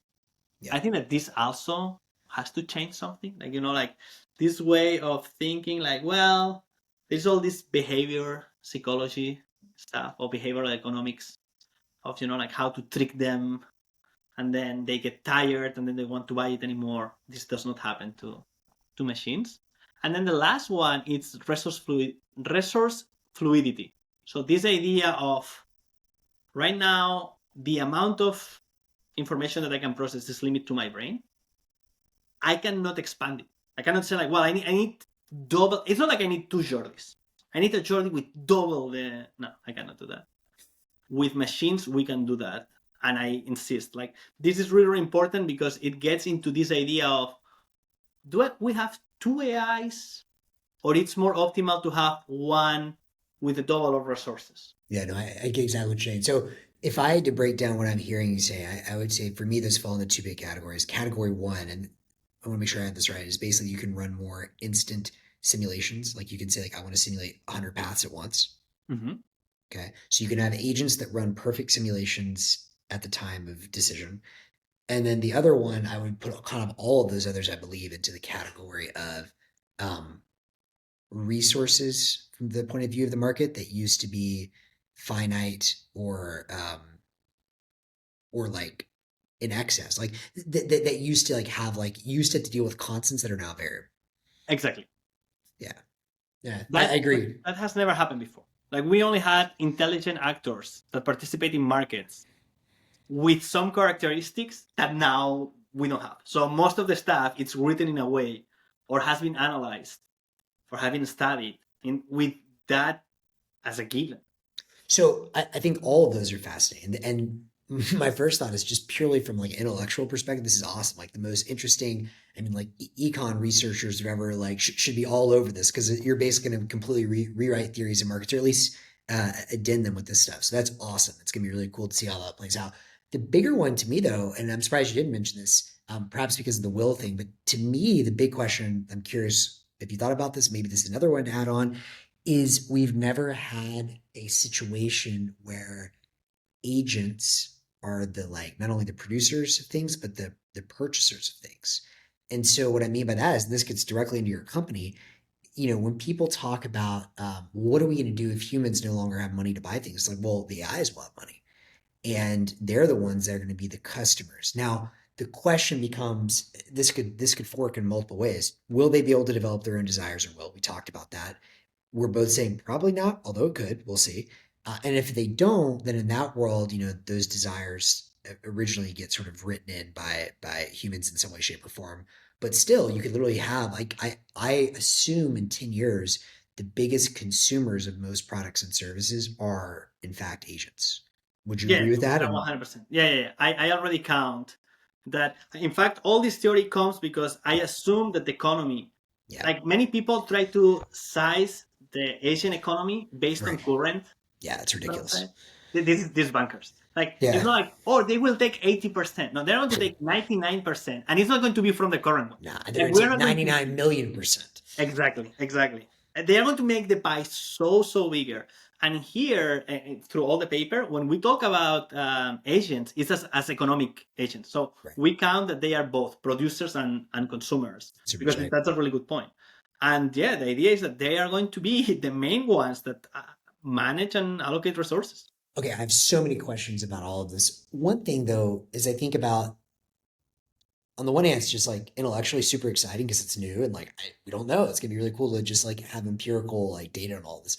But as I think about just like what feels interesting and exciting and like versus fucking terrifying, the first thought is like, is this just going to lead to some like super dystopian dead internet theory on steroids? I'm assuming you're familiar with dead internet theory, which for those who are listening or not familiar, it was a 4chan or 8chan post some years ago where it said like all the internet you're interacting with is bots, it's not humans. It wasn't true then probably, but it's certainly true now. It's gonna get a whole lot worse. I saw Meta was rolling out. It just sounded horrible, like on their products and services, like agents to interact with your stuff. So people like live in simulations and simulacra, thinking, "Oh, people actually find my stuff interesting because other humans don't." And like I've heard other people, like the guy that was on the Transformer paper, and attention is all you need, which is another thing we should talk about. But Noam Shazir, whatever, just went back to Google. He was a character AI, obviously very brilliant researcher. But I listened to a pod with him to try to understand more of his thinking, and I came away terrified because he was just like, "Oh yeah, this is great. It's gonna like cure depression because people are gonna like have like friends they can talk to." I'm like, "Yeah, man, but this ain't no fun. This isn't a It's human." real. Yeah, and like this to me is as dystopian as it possibly gets. And so, and maybe I'm just old school and like I've become a boomer now, but I don't know. Like the more I think about agents being the ones you interact with, being the ones that buy stuff, it sounds pretty scary. Like, what do you think? Yeah, I think that it's just like the internet, for example. I think that it's going to be like, it's not going to be ever again the place that you go to find information generated by humans, because there is no way to stop it. Like, they are going to just like overflow it Well, with to be clear, there are ways to stop it, right? Which is why I'm so bullish on uh, Noster and Coggy. I don't know if you play with Coggy. My go-to search engine now, which is like Google has just become absolutely unusable. Coggy is like paid search, which again you pay for a service instead of being the product. But and I don't know if you saw this. My last interview, in fact, was with the founder of Coggy, and they're going big on Noster now. The reason I'm so bullish on Noster is everything is signed with a private key. Because everything is signed with a private key, until cryptography gets broken, and even then we'll hopefully have new cryptography, you can verify this is from the holder of this key. And with emergent web of trust, I can believe this is Jordi or not. So I do think there will be ways to use the internet, but it will require something like Noster. yeah, but I think that we're going to have like subsets. Like, Yeah, until now, you went everywhere on the internet. Like, yeah, in 2003, you say like, who created this, and I can like 100% I can tell you like, this has been yeah, a human. yeah. Now we're not going to be able to say like, well, let me just, what we're going to have is curated subsets of the internet, Right. and I think that there's going to be a lot of value there. I don't know if forever. I suspect, yes, it's going to be forever. Like, What is forever? What's creating a lot of the value? idea of people always wanting subsets of Yeah. finding interesting what other people Yes. like, but like having value signal by just saying like, give me things only produced by humans. And not only things produced by humans, but more importantly, what I'm interested in with stuff like Nostr and Emergent Web of Trust is like, hey, here are 10 specific humans that I really like, and I want to see what them and like people in there, like I want to see what Jordi, Keon, Boomy, like 5 people I really respect. I'm really interested in their first and maybe second degree connections, what they're reading, as an example. Yes, yeah. This is clearly like the future of social networks as we know right now. Like, at the beginning, it's like, okay, we're all in a place and it just happens. But the future doesn't look like the current. Like, in fact, Facebook right now, it's saying that they are going to overflow the internet, like their own Oh, networks. I saw that. Like that to me was horrifying. Yeah, yeah. Like Um, he's not all he's embracing and like trying to pump that internet theory. And this is my point between him and this gnome guy talking and being like, no, this is great. This will like solve loneliness. I'm like, bro, this sounds like a fast track to depression on steroids. I don't know about their, like the process for them to do that. Yeah, I want to imagine that has to do with this idea of I need to lock in my users yeah, now. It has to be fast yeah, because when they move, yeah. everyone is going to be able to, like, until now, like their best thing was like most of the people cannot leave X Right, because they say like, well, no, but I want, like, most of the content is there, right, the content that I want to consume. So with AI, they are saying like, well, if it's not us, someone is going to create the content that they want to consume, and right. the first one that does that logs in, because why would you change? So again, and there's two interesting implications to that. One is that the scarce resource is once again attention. And the second is there's almost implicitly, at least in the short term, an assumption that you want the attention of humans for some reason. Today, because if you look at purely from economic terms, the humans still have the money. That may not be the case 10 years out. Yeah, I think that that will have huge implications. The idea of, because Facebook, Google, all the big ones that basically like they follow this ad and dark patterns for you to spending time on the app. They are the result of incentives. Yes. Sometimes some incentives that come from some bureaus, like the bureaucracy that say like, well, this has to be the incentive we want to do stuff, but also like economic ones. And they say like, well, whatever brings this metric up, and this metric, it's money. And then there is attention, but attention it's just because they want to convert and they want to be sure that they don't lose them. So one question on that is, did you ever read that essay from Gigi about attention as the currency of the internet? No, If you, it, it's new. No. No, some years ago. It's excellent if you haven't read Okay. it. The gist of it is that the reason that attention became the currency of the internet is because we didn't have payment systems that work online. However, now with stuff like Lightning Network, we do have payment systems that work online. Do you think that that could radically shift the way this all works? For humans, I don't know because there is this idea that I have. I cannot prove this, Yeah, but my theory is today even Paul Graham was actually tweeting. There is no way that I want to pay another subscription for reading articles. If there was some way to pay on the internet, I could. That's what he tweeted. like you mean like per article? Yes, exactly. He says Yeah, like when I bounce to a place because they ask me for a subscription, if I yeah, can pay once, I could. yeah. I believe when he says that he thinks that he could pay, I have doubts that this would work for humans, and my doubts arise from Stripe already not have done something like big companies like Apple saying like, listen, we have the credit card of the people. Yeah. So I don't think that it's a technology problem. Like most of the people say like, well, the problem is that we cannot do micropayments. I think that we would have patched them, and Apple would Yeah. have say we So, charge at the end of the month. so you think it's just like humans don't want that? I think that there is something in human psychology that makes that kills growth. Yeah. So even if some humans want that and would work like that, these companies die against the ones that go full on. Give me $20 per month or $5 per month, Yeah. and then I have like better projections of how much I need to hire. Right. I have better idea of who is a good customer and who is not. Right. There is not this cognitive load every time Yeah. that someone is going Every to time I read. want to read an Like, article. Yeah. I think that friction is very important. I do think that there are alternative models. Like right now, I guess it's called value for value, which is not necessarily a great name, but like I do think basically tipping online, it's shocking to me that that has not gotten much bigger because tipping, if you think about it, is potentially very valuable. One, another great GG article is on this. He basically says like, busking. It's busking, right? Like you're playing on the street corner. And that's hard to like make a living, but if you're busking to 8 billion people on the internet, like you probably can make a living that way actually. yes. So that's interesting. But two, it provides with the tipping, the thing that I'm so interested in with companies like Stacker News, Fountain, all the stuff on Nostr, the information signal that comes from value. So maybe, the business model is generated around the value signal of like, hey, I know what Jordi tips from his pub key. And so Wow. I know it's him. If he's tipping something two standard deviations higher than he normally does, okay, that's a big signal. I should read that article. Yeah. So I think that the thing that kills it is if for me playing, I need to pay beforehand. Yeah, I I agree. think that kills growth. I However, agree. tipping it's not like this. It's like I can, Yeah. browse as much as I want, and whenever I want to tip, and there is a lot of signal there. So why haven't we had tipping yet? Well, I think that one, yeah, like it may be a winning strategy, but I don't know if it wins against ads. So it's not only that it has to be winning; Yeah. it has to win against ads. Well, even ads plus tipping seems more interesting to me than ads by itself because you can use the data from the Yeah, tipping signal to potentially serve better ads.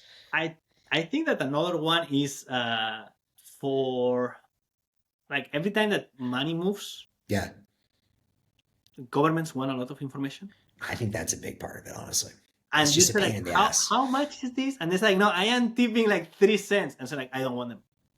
Actually, many times there are people that you go to a company right now and you say like, oh, I want to do a project for like a big company for 100 euros. And it's like 100 euros, we cannot even dedicate. And it's no, just read this paper. And it's like, no, I cannot even read this paper because the cost around like Yeah. just invoicing you, Yeah. it's not worth it. And I I think think that's that, probably right. It's yeah. just like the bureaucracy and the crap associated with it. It's just both too expensive and frankly just too much of a pain in the ass. Like, because these companies are still individual people. No one wants to fucking fill out paperwork for this kind of stuff. Yes. Yeah, I think that's like one of the biggest problems. And another one is that usually like for these centralized things, Yeah. but this can be solved with VCs. Mhm. Actually, they can spend quite a lot on customer acquisition Yeah. because many of these have a gold star problem. Because for tipping, like where, how do they tip me? Like we have to be until now we have to be in the same network. Yeah. So And that's one of my mind biggest advantages of the Lightning Network is when you have a lingua franca for moving money, then you really truly get 8 billion people as your audience or your total addressable audience. and it's going slower than many people wanted, but that's happening. Yeah. Like the Lightning Network keeps growing quite a lot, and then many people underestimate the power of even like small players that they are saying like, well, this is a small community here now can transact with the Lightning Network, but also big players like when Lightspark says like now Nubank has Yeah. UMA, like That's huge. yeah, those things are, um, and of So course it's like the internet at the beginning. yeah. Like imagine someone shorting the internet in 1993 Yeah. saying like, well, so the cables are already here. What is the change? What is the change? And you say, well, don't worry. And it's like, well, no, if it was going to be big, the cables are here. What is the content? And it's like, well, don't worry. Do you think 25 is the breakout year for the Lightning Network that most people start to see, holy shit, this is going to be a big thing? No, I think that for most of the people are going to start using it without even noticing. Like Yeah. most of the people don't know how Visa works. Right. They don't know. And actually, like there are big things. Like when I'm going to pay with Stripe sometimes, they ask me for stuff that they say like, do you want to use Amazon Pay? Do you want to use PayPal? I don't have accounts in any of these, but I think that they have to be pretty big to be there. Yeah. And with the Lightning Network, it's going to be similar to this, but it's not even going to be the end user. Because if we want the end user to pay with Bitcoin, we need people to have spendable Bitcoin. And there are really little people that have spendable Bitcoin. So you think, well, okay, so let me rephrase that. Is 25 the year the Lightning Network goes mainstream, even if people don't realize it? So for example, they're doing, a payment between Cash App and Nubank, and they have no idea what Bitcoin is, but in the background, those two companies are using Lightning. I think that maybe like the first sparks. I don't think that it's going to be peak. Like, dude, like this is amazing. Yeah. Like this is it. I don't think that in 1 year we can get there because like reality is that things take some change. Yeah. But it's gonna be like, well, now there is Nubank, and then people say, well, but it's not that big. Like, wow, yeah, they're big, but in It's pretty Brazil, big, dude. I know. But they say like, well, but what? Like Bank of America doesn't have it, and it's not Yeah. going to be like the day that Bank of America have it. Maybe they say like, well, Wells Fargo's doesn't, and then 2 years after, it's like, well, now all the banking system have it. And Yeah. not only that, in the last 5 years, at the beginning it was 1%, now it's 20%. Okay, so I'm with you on all that. Do you think is 25 going to be the breakout year for robots or agents using the Lightning Network?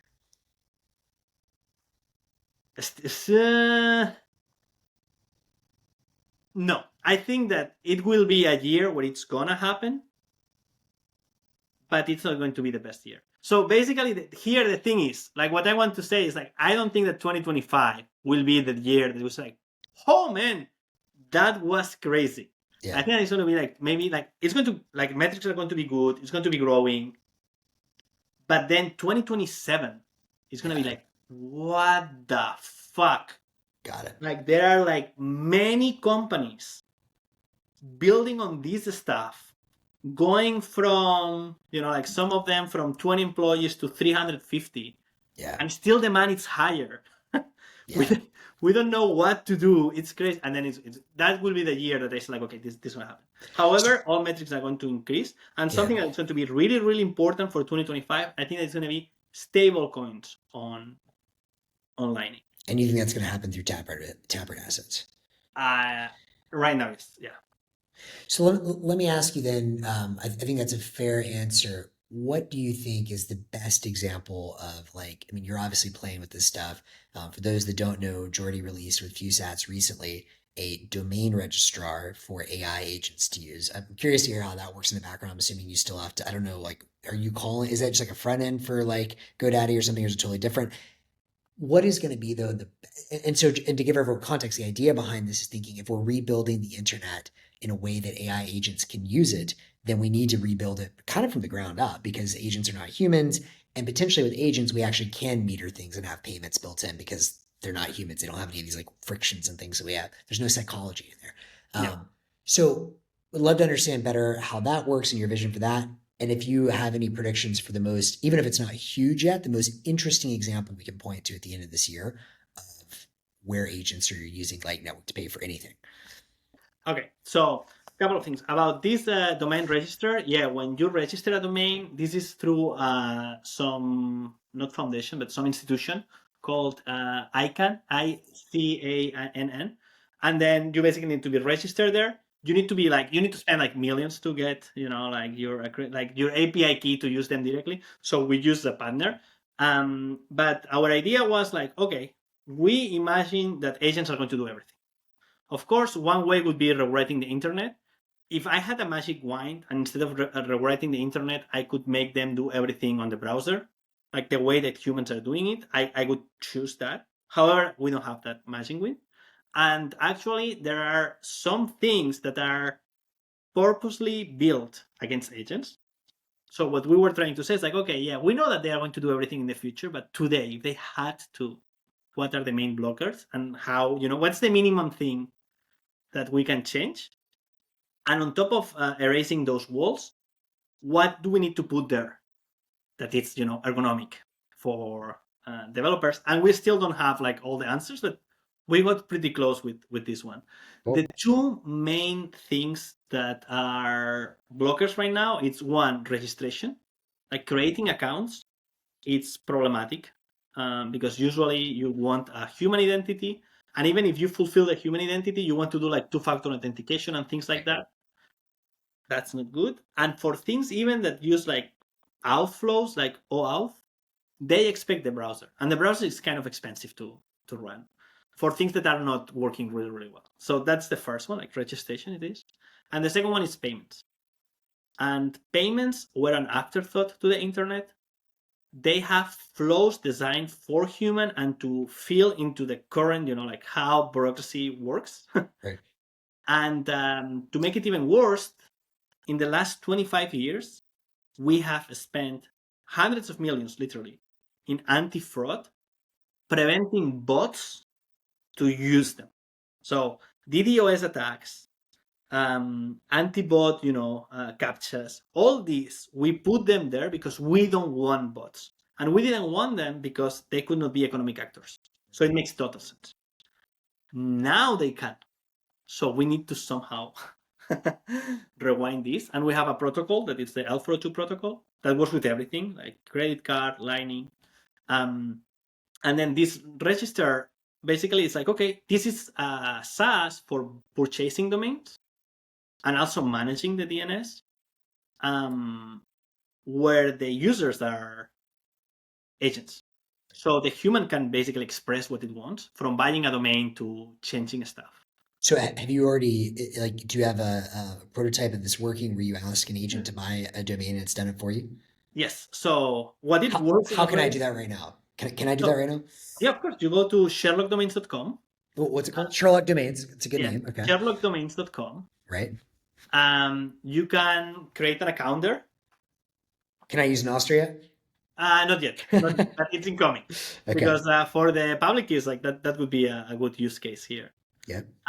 It just works with a magic link, and then you have a chat, Cool. and then in the chat you can say like, "Hi, I would like to buy like I don't know This is sick, dude. Yeah. maxtest.com," and then it's going to tell you like, "Well, it's available for this price, or it's not available, or there's these other options." Then whenever you want, you say like, "Okay, I want to purchase this one," and Yeah. then it tells you like, "Well, there are many ways, no? Like, do you want to pay with credit card?" And then you get a checkout URL. So right now that part is not automated. Like it still speaks to the human. So complete the payment here, and then it works. This is With sick. Lightning, it gives you. I'm playing with it right now, and just for anyone that I highly recommend anyone go check this out, SherlockDomains.com. It's hilarious. Jordi has some very helpful FAQ, asking questions like, "How do I get paid?" He tells you very clearly, "You do not. You pay us." "How do I get in touch with support?" "You do not. We do not have support." This is great. It's very Yeah, funny. this is the FAQ that will change, but Yeah, it's like a funny placeholder there. yeah. But the idea is that right now you are using it as a human would do. Mhm. So they say like, I want to register. What we want to gather is like we want to go to people who are building agents out there and tell them like, listen, we have a Python library, a JavaScript library that it's designed for agents. Agents right now, how it works is most of the people are building on the capabilities that the base model have with something called function calling. So we built this in a way that you just install Sherlock domains, pip install Sherlock domains. Cool. You instantiate the OpenAI client, and when it says functions, you put Sherlock.asTools. It already works. They are able to create accounts without you knowing anything, like under the hood. You don't have to put your email or anything. You are able to search. You are able to purchase. Um, and still, what it's missing is what's going to be the UI for all this, because right now it's code. I don't want to be the one building the UI for this. If I have to, I will. There is something that I think that it's like it's going to be like a really big thing. That it's this idea of using tools on LLMs. Right now, it's only for developers because you need to put the tools there. Right. This needs to change. Like there has to be something where people can say like, I want to load these tools. Now I am chatting with these tools, and it has to be for everyone. Okay, so this is sick, and this is sparks a lot of questions for me. So while Jordy was talking, I Mhm. was also going through his flow. I'm assuming that's Llama running in the background, or what do you call it? No, now this is OpenAI, OpenAI. like the Okay, smallest model. it's quite good. It's quite good. And so we just figured out if I wanted to buy maxwebster.xyz, it's available for $2.69. Great. I asked it to buy it for me. Now it's asking me for a whole lot of stuff: first name, last name, email address. I'm assuming that's because you need to tie it to because of regulatory stuff. Could I Yes, get to a point where I just give it my Nostr key, log in, and I say, "Cool, here's my pub key. Just give me an invoice." yes, it can do that. Like if it's able to get your the billing details. So there are Yeah, two things: billing details that we cannot skip. Well, we're gonna skip it if we are really small, but no. yeah, yeah. I get it. Like my investors could not be happy by skipping. But then there is other ones that it's not only for billing, but actually registering a domain Right, needs some information. Then I can hide this by the user and then register it under my name. right, But then the ICANN would right. come after me and say, like, wait a second, you are Yeah. charging people saying that they buy a domain and you are the one buying it? Not good. Interesting. Is there okay? So again, that's the challenge of building new tech for like a legacy world.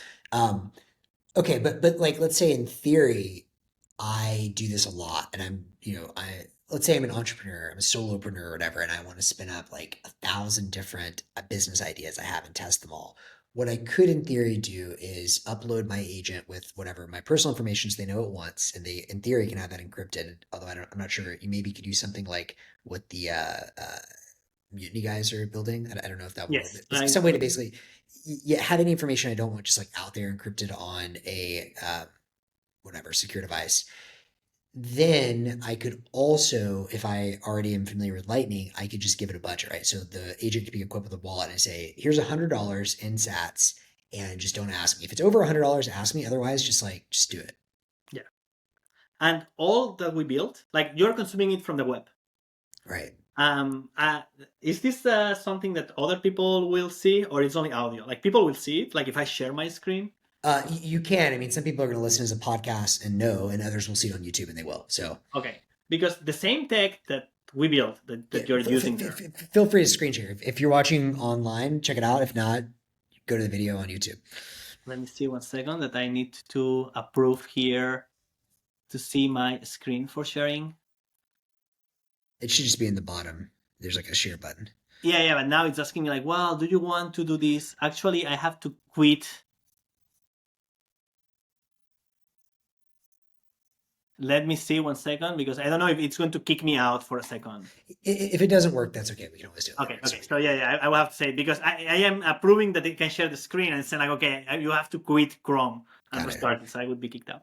Yeah. But basically what we built can be used as an API. So someone can write code and connect to this and buy the domains in their own script. Then we have these as tools that then we can put in a chat, for example, what you have in the web. But we also have it with something called fast MCP. So the Claude app is able to use it without any problem. Then we have examples of how you can do it locally with, I don't know, maybe it's like 20 lines of code or so. And then all the things that you say, like, well, I want to give it a budget. This is on the other side of the service. And it's what I said, that for sure there's one part that we're going to build, that is Fewsats, that it's payments for AI. So that part, we're going to solve. Like, however agents are paying, we're going to be there. The other one about having things like your billing information and things like this, we would like to, well, if it's really highly tied to payments, we're going to add it. But things like having your PAP key for, like doing stuff, this could be beyond payments, so it would not be in Fewsats itself. But someone has to create that front end where you just load your information there, and then you're able to load tools that are sandbox. Yeah. And then they ask you for this information, like, listen, do you really want to pay for this? Do you really want to? And if nobody does fast enough, we will. Yeah. Because we're pretty good at building things fast and then like having them catch up. Yeah. But this was a blueprint. And now the idea is to create other tools, like the first AI agency for agents, a travel agency for agents. And then, like have people say like, okay, if you are building an assistant and you want it to connect to travel, you don't need to do some hardcore integration with Expedia. We've already got you covered. Pip install, I don't know how it's going to be called, maybe Atlas or something like that. Yeah. Atlas traveling. And then you do Atlas those as tools, working. I love it. Ton of other things that opens up. I want to make sure we don't go too long. So a couple last questions around all of that. First one is, you mentioned pip install. I have not done much programming in recent years, but when I did, I was somewhat of a Python maximalist. I just find it is a very beautiful language. Do you agree? Is Python the lingua franca of the world now that everyone's building for AI? Is this There are two, Python and JavaScript. Okay. These are the ones that are doing like most of the stuff. Yeah. What about Rust? I hear people also, they seem excited about that. So Rust is a great language for developers, but when you want to cater, like developers that are doing, like you want people who are developing agents are being done in Python or. Why is it, and how do we encourage more of this? It's shocking to me how few Bitcoin and Nostr libraries are written in Python, which I think is insane. Like, there's very little payment infrastructure stuff in Python. That's starting to change. Like in Nostr, a few libraries are out there, but they're not. Bits is in Python. The Callie's a Python developer, I believe, so all of his eCache stuff is in Python. But it's still like not that much. Is that changing, or are you guys like the most sort of forward thinking in this way? Yeah, I think that, because most of the people that are doing like protocol development, then you can use things like Rust. Yeah. And because they are not truly like doing applications or catering to developers. Right. And then for people who are catering to developers, there are people like OpenNote. Yeah. But they say like, okay, I need a really shallow integration, and then they do it like for like, I don't know, like 10 languages. But they are Yeah. like really, really small things. Yeah. Something that may catch up is for Noster specifically, Yeah. people doing bots for Noster that I think that there are not that Yes. many, which is crazy because it's crazy for me that Mark Zuckerberg is saying like, I'm going to overflow my own social network with this. And then with Noster, there are not many people saying like, no, I'm going to do my own bots, and like people can follow them for different things. Let's talk about Nostr for a minute. I know Mhm. that you've gotten a bit more Nostr pulled over the last couple of months. What are your current thoughts around Nostr? Do you think it's going to have a big year? What would you encourage people that are, because a lot of people that listen to this are, very deep into Nostr. What would you be encouraging them to explore? And should they be building a dead internet like Zuck, or is there something more productive as well? Not in that internet, but looking for use cases. So Mhm. there is the use case of social network Right. that we know that exists, and that one is growing. It has competition, so there is like Mastodon. There is like, well, like they really want their X. own. X would be like the biggest one. It was so big that I wasn't even counting it, but actually like they are. Um, it's really hard to kickstart this. So something that open networks have to win is this idea of experimentation. So it's true that Mark Zuckerberg got really good at copying what other networks had working, but with open networks, but that was usually for other apps, not open networks. Like open networks can create things that Facebook cannot copy. So you can make things like, okay, I want to play with different personas that have things, or I want to have a store that it's through Noster. Like what's missing? Like what the only thing is like, well, someone has to create it, and they need to get the users there. Um, I think that the best thing for people working on Noster is, or they highly focus on community, so not something else that can happen. Like how Noster is right now, try to make it grow and say like, well, what community would benefit from using it, and then like bringing those communities. Like this can be done by people that are not developers. It's not. It's missing an IP. It's not that. It's like for the current people, like bring communities in, and then for the people who are developers, I would try to look for a use case that it's a killer, and it can be a copy from something else. But then try to say like, okay, like, why are we better, and how can this be the killer app of Nostr? One thing you said, I stuck with me a lot. I think people, well, one, I'm quite interested in the killer app in Nostr to me is the interoperability and permissionless interoperability. Like you can just do whatever the fuck you want. You'll Yeah, never be able to do whatever the fuck you want in Facebook or Twitter or whatever. Even if Elon wants you to, because there's government regulations and all these things. I'm like, so open protocols always have that advantage of like permissionless experimentation and a common identity and social graph between them. But to your point, you need specific applications to pop off. Social's one, and it's going to continue to grow, but we're never going to like beat Twitter at being Twitter. Maybe for specific communities like the Bitcoin community, maybe, but like then that's pretty small. However, if every time you find a new app that really works, it also feeds back into that social, and that brings in new people to the social, which then feeds off new killer apps. For example, Coggy now supporting search on Nostr, or marketplaces that are happening on Nostr where you need a pub key, but now all the users that are already there have a pub key, et cetera, et cetera. So I also agree that because it's open, there should be a lot more experimentation of bots and like stuff that you're working on. Like it should be a lot easier for someone to take some of the stuff and APIs you're releasing or going to release and say, hey, I just want to build my own personal assistant on Nostr that can do all this stuff for me. Like that's an idea that someone can build right now.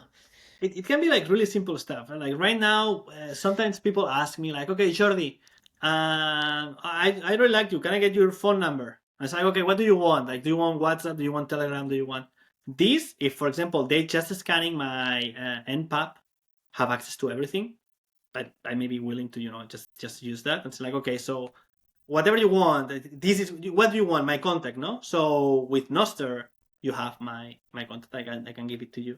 So it's like really simple use cases because, for example, with the internet, like the strength, like the strongest point is that it's open, but Open. the killer app was the email. Like that But was an app that people was like, okay. you think email was the killer app, not like web browsing or like people publishing stuff, or like I guess both are very interesting, but So the web browsing was bigger. Yeah. But the email was the first one that people jumped in. Like Got it. it's not the best one. It's not the best killer app. For sure, the best killer app is to be able to run sandbox applications. Yeah. Like the browser, it's the killer app of the internet. But things like the first one would be email. Then things like in the phone, like actually texting with WhatsApp, I'd say like it was like one of the first killer apps on the Yeah. mobile platforms Yeah. because they really drive people saying like I want to use this.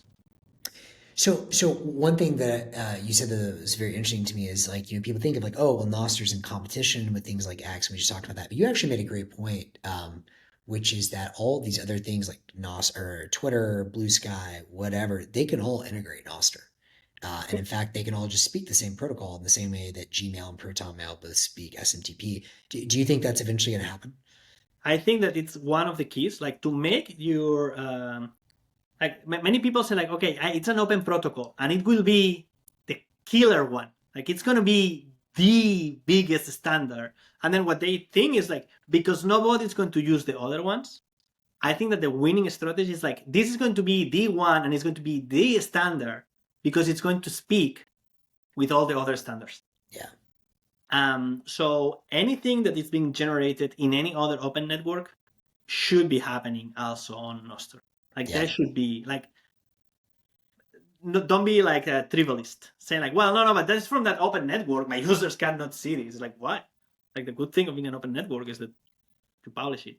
Yeah. And something that you have against many other open networks is like this integration with Bitcoin. Yeah. This seems like really, really It's silly. huge. But I would say like the first killer app of Nostr was tipping, like Zaps. I think that was like the first one. I don't say like it's going to be the biggest one. It's a bit like the internet. I like the email thing. It's not the biggest one, but I think that was the thing that people say, okay, so this is cool. Well, the thing that's really interesting to me, there's this guy on Nostr, Tim Buma, who's been posting about this, and it's been really, really nice the way he expresses it, is that Nostr allows you to build a new socioeconomic landscape on the internet or on the web. And so what's cool about that is that literally any endpoint or note or whatever can be addressed as part of a payment or a payment required. So that's super interesting for all the stuff you're doing, right? Because this is the first time that you can natively, not kind of like hacked it on backwards, have any single function call or any action or any like access point given requiring a payment. To me, that's like going to be the killer endpoint for Nostr, or the killer app for Nostr is just like the ability to integrate payments into everything.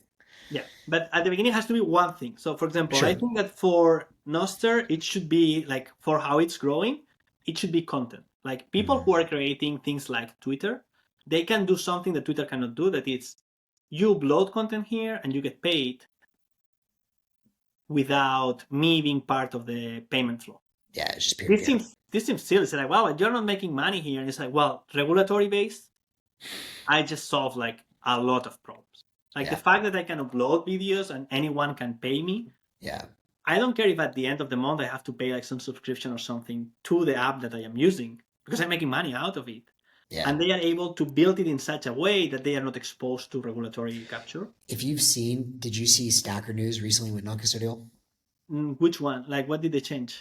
In the last couple of days, so it's all non-custodial now. You no longer custody any sats Yes. in them. It's quite complex under the hood. Now they have this cowboy credit concept for people that are still trying to do custodial stuff.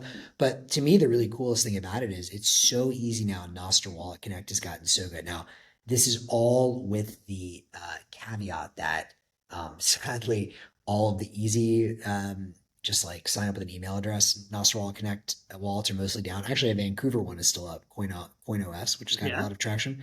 But like I use Albi Hub, which is phenomenal. Albi team, obviously, shout out to Albi, created Nostr Wallet Connect, and then now it's growing quite a bit. But I also, I don't run my own, or I pay them. It's like, I don't know, $7 a month or something, just run the cloud for me. Phenomenal. But like most people aren't going to pay first, and it's whatever. So there's a lot to work out. But the point is, if you do have a good Nostr Wallet Connect enabled wallet, I do all of my tipping on Stacker News and payouts non-custodially right now, and it works beautifully. Kian doesn't touch the money. That's it. It's huge. That's really amazing. Yeah. And as he said, he transmuted a legal problem into a technical one, which is quite cool. Yeah. I think that this is the thing that the other ones cannot copy. And you can play with it. Like Twitter cannot do this. Right. If Twitter, I'm sure that they are going to integrate payments. They already have. In fact, they you can already tip on Bitcoin, dude. If you haven't listened to my last pod a couple weeks ago with DK and Steve, if you go to Brian Romelli's account, he's got yeah, some really yeah, cool. it's the only one, no? Like Yeah, you cannot enable it yet, but no, they really want this. Like Elon Musk wants the X app, yeah, the app for everything, and they got quite a lot of money for purchasing Bitcoin. They need to a return, and payments is a really good business. yeah. So they want to integrate this for sure. Okay, so couple last questions. One, you mentioned Elon and X. Just curious your take on the AI market as it stands. I mean, we see all of these companies, OpenAI obviously is the big leader. At the same time, Google created all this and still has the densest talent. At the same time, I would never in a million years ever short Elon Musk on anything. And he obviously has the ability to build physical infrastructure faster than anyone else. I also saw a meme you tweeted saying the real winner is the U.S. government dressed as Mario. Yeah. Who, who is your best take today? January 2025 for posterity. Who's going to win the AGI race? Is it going to be one company? Is it going to be many? Who's the I think winner? that there are going to be many because reality is like intelligence is fractal, and we Yeah. want different kinds of intelligence. And even humans, like we don't have all of them. There are many people that are really good at math, but then they are like really like not good. Like I don't have, for example, heat detectors in my eyes. I can only see like some. No, really, like if you think about it, like there are other animals that they are able to sense heat. Yeah. Like that's Totally. an intelligence that we do not have. Like what kind of Yeah. sensor and so I think that it's gonna be the same. And you can already see like with Google, I would not. Many people like to say like they are dead. This is not possible. Like this is like calling Microsoft dead in the 90s.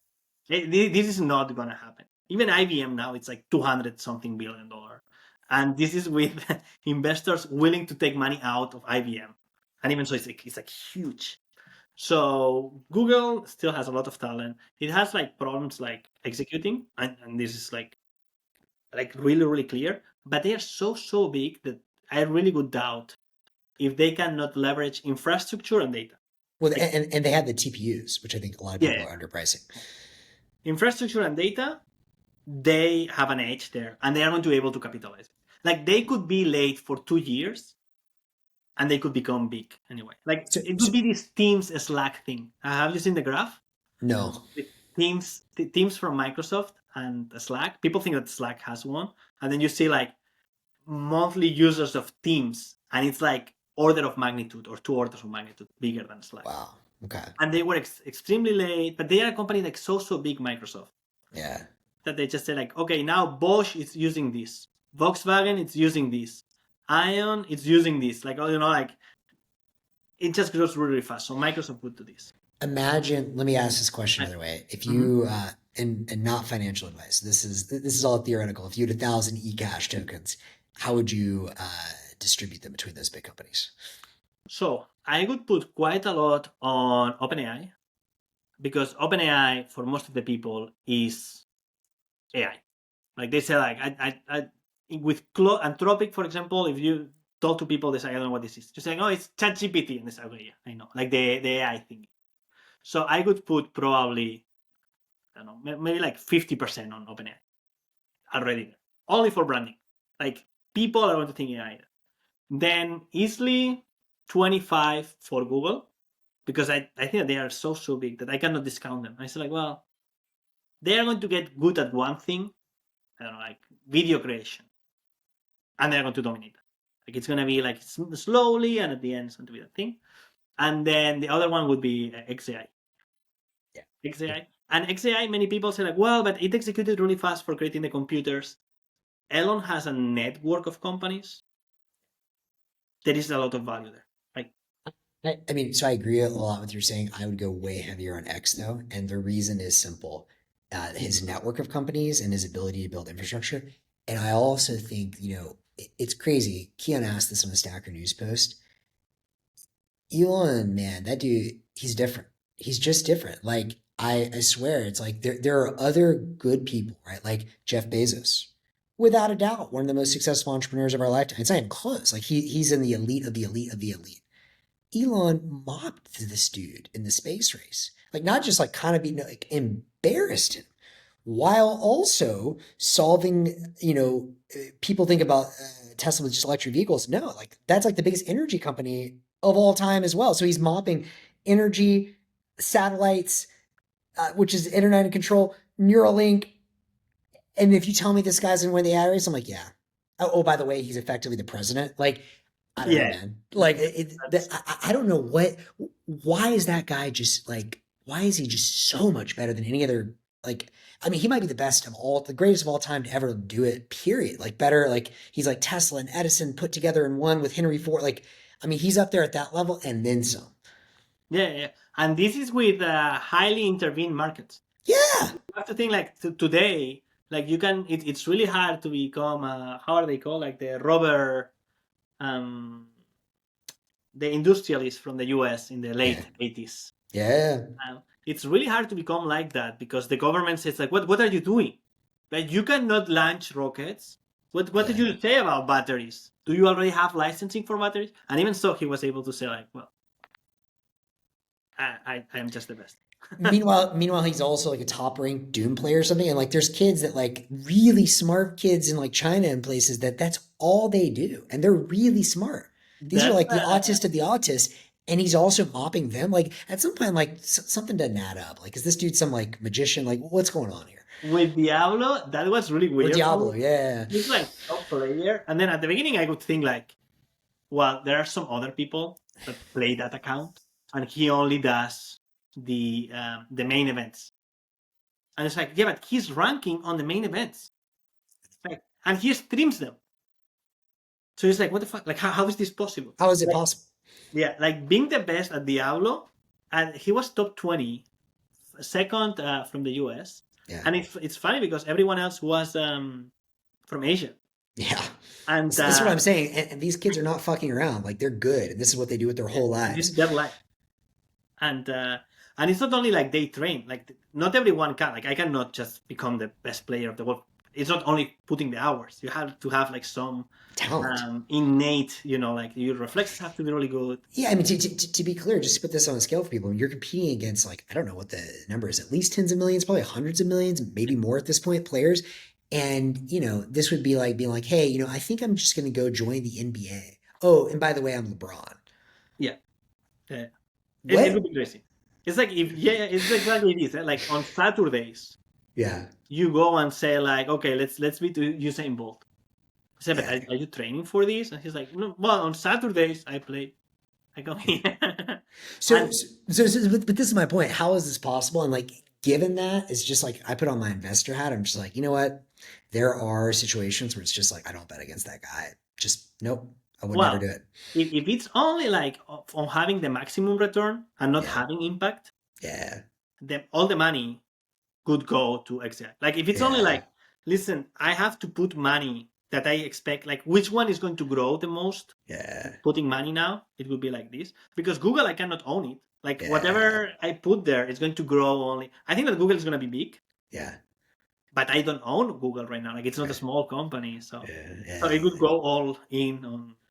And then there are other ones like some big market players, but I don't see how they feel like people like Anthropic and things like that. yeah. They're in a tough spot. But then again, people say Claude's the best for coding, so like that's pretty cool. Like if you're only going to corner one market, it's probably the best market to corner, right? So, Yeah. But I don't see them becoming like it could be like this, like people would say like, oh yeah, I always code with ChatGPT, and then you go and say like, actually it's Anthropic Sonnet, I don't know what, and say I don't care.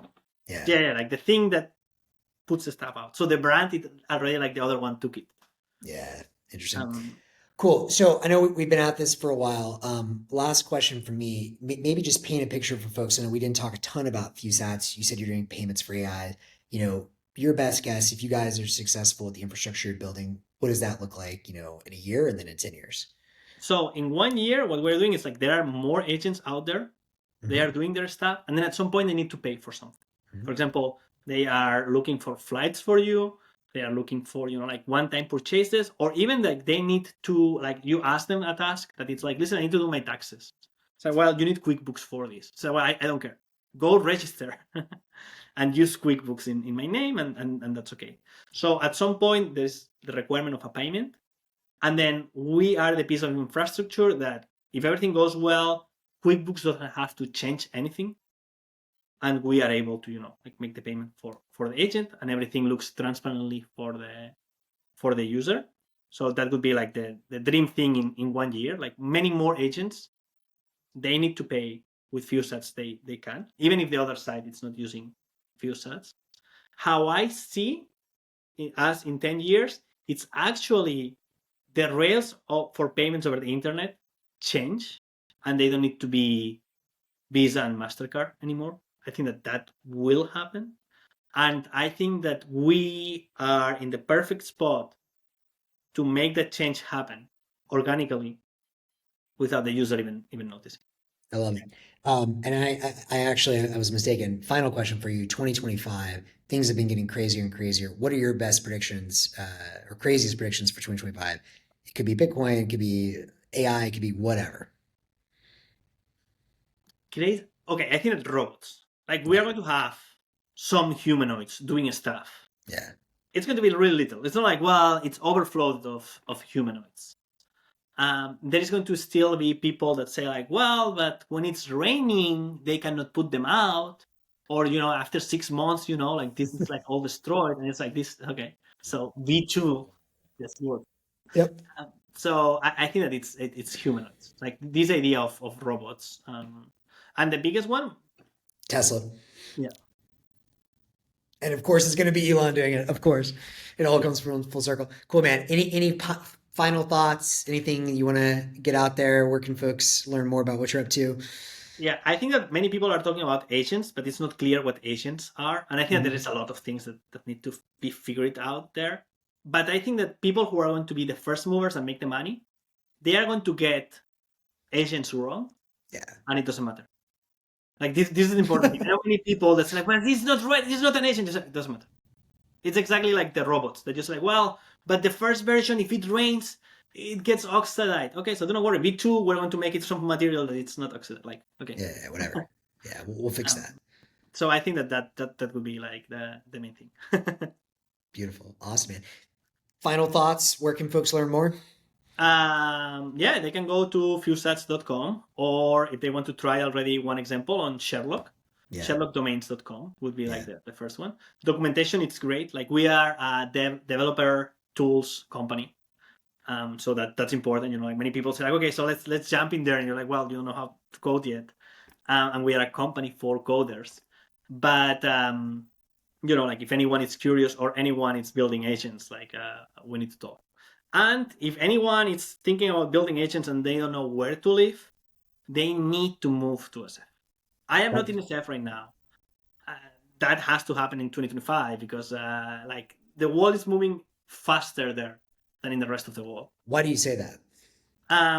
Well, I used to live there, and in tech, like you could see that it was like some years ahead. However, now and then the rest of the world lives out of ecos, let's say. However, most of the time, changes happen at speed that even if you live out of ecos, it doesn't matter. So just to give you an example, there is a new technology for, I don't know, ARM, for chips, for mobile. You live in Chicago. Maybe the company you learn that it's doing chips 6 months later. Doesn't matter. Like the company is just starting. With AI, the feedback loop is much, much faster. So in Chicago, you learn it 6 months later, and you say, like, I can improve this. You move to San Francisco.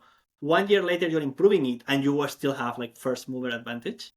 With AI, the cycles are so fast that what you learn in Chicago or in Vancouver or in Spain or in Germany or like in France or in the UK, in London, you are living out of an echo that even if you improve it, if you go to San Francisco, it's like, fuck, there are already 50 people that improve this. Like I learn about news that are 2 iterations behind.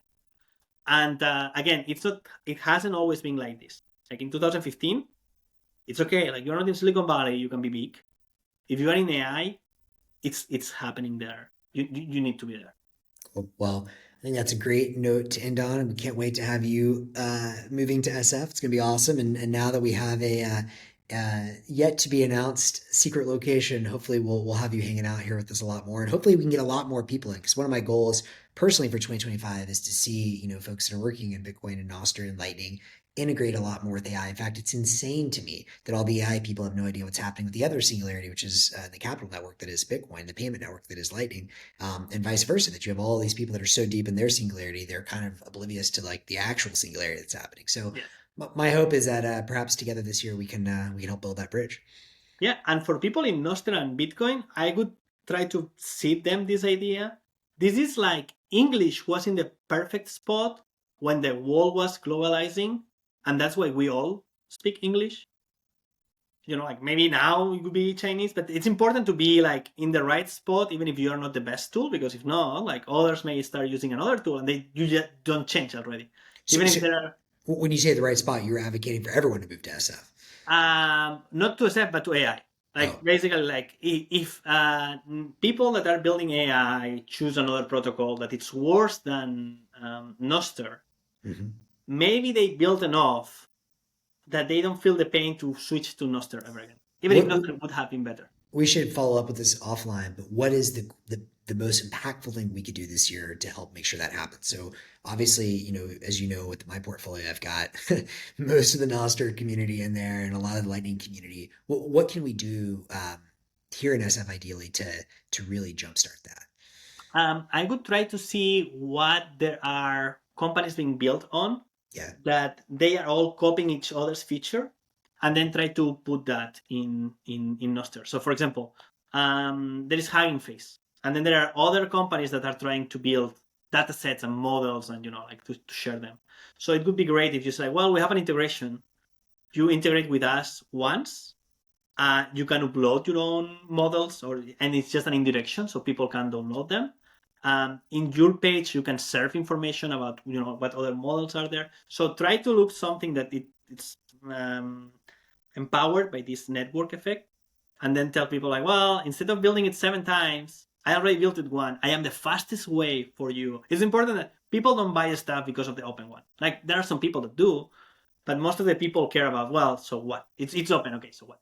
So to be clear, I know Christopher was playing a little bit with some of these ideas at Open Agents. I'm not sure if he still is, but like, would one sort of like idea, if I were a Nostr hacker, you're suggesting is basically build Hugging Face, but with Nostr login? Is that kind of the idea?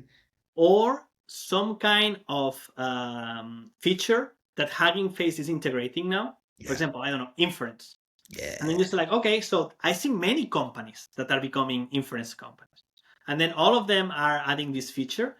If I do it with a base on Nostr, can I go to the next company that wants to build it and say like, stop, don't build it. If you integrate with us, it's already built for you. Yeah. And then like you can keep potentiating it. Like it has to be something that fits this model. Awesome. Well, Jordi, this has been a long one, but a great one. And I hope we'll get to do this again soon. When you Excellent. Yeah. visit, we can do it IRL in the new studio. So we'll be able to do an update. Because as you say, these markets and I don't know, technologies are just moving faster and It's, faster. it's like I can imagine what it's being a VC right now. Like many people think like, well, but things go fast. Has always been like this. No, it's It different. has been I not. mean, I'm somewhat in either the fortunate or unfortunate position, depending on how you view it, that I'm so focused on, both because of returns, but also ideologically on betting on these open systems that, I'm certainly following the other stuff as a student to learn what we can do. But I mean, again, for better or for worse, I'm not chasing the same kinds of deals, which I also think is very challenging because unless you're living this full time, and even if you are, frankly, if you're just going after trying to win in the AI deals, like good luck beating out like Sequoia and Andreessen and whatever. Whereas I think in these open networks, there are reasons both ideologically I'm drawn to it, but also sort of philosophically, like on returns, I think we're going to end up winning. But there's still a lot less competition. By the way, I expect that to radically change this year. Like I don't know if you listened my last podcast with DK and Steve. We were talking about our crazy predictions for 25. Steve had some pretty good ones. I think this is going to be a huge year for M&A. Like I think if Bitcoin price absolutely tears, everything else comes with it, including Nostr and Lightning. And I think that's going to happen. I think as you start to see more companies and countries start adopting Bitcoin, price has to go up. And so I think what's going to be very interesting is if you see price starts to rip, people start to say, holy fuck, this is interesting. Maybe there's one big killer use case that breaks out for Lightning, or maybe not. Maybe it's still just like it kind of works, but there's just like Bitcoin's now $500,000 or something like that. I think what you're going to see is waves of FOMO with big tech. And so Steve had the great prediction that Meta is going to acquire Lightspark this year, which makes tons of sense. I mean, because like they already tried to build it as a shitcoin prior to David leaving and building as Lightspark now, and that'd be cool as an investor. I'd be stoked to see that. But if that happens, if Meta acquires Lightspark as an example, or Block makes a big acquisition, we know they're deep in this stuff, then it starts to set off a bit of a chain reaction. Then all of a sudden, Google starts to say, well, shit, what is this Lightning thing? And even though they have great engineers, like there's still this is pretty complex stuff. Like that you can't just like become really good at it overnight. I mean, Block's been working at this for many years. So anyway, so I could see a world where we have a pretty crazy M&A wave that helps to usher some of that Yeah. open protocol stuff into the mainstream. I think it's really early for consolidations, but I can see it happening because it already happened with Stripe. It's FOMO. Yeah. The numbers may not even be there in terms of revenue. Maybe they'll get there, but to me, it's all downstream of how crazy does Bitcoin go this year, and I think it's gonna go pretty crazy. So, yeah. I agree. Perfect. Beautiful. So looking forward to Jordi, good rip, buddy. Talk to you soon. have a good one. Bye.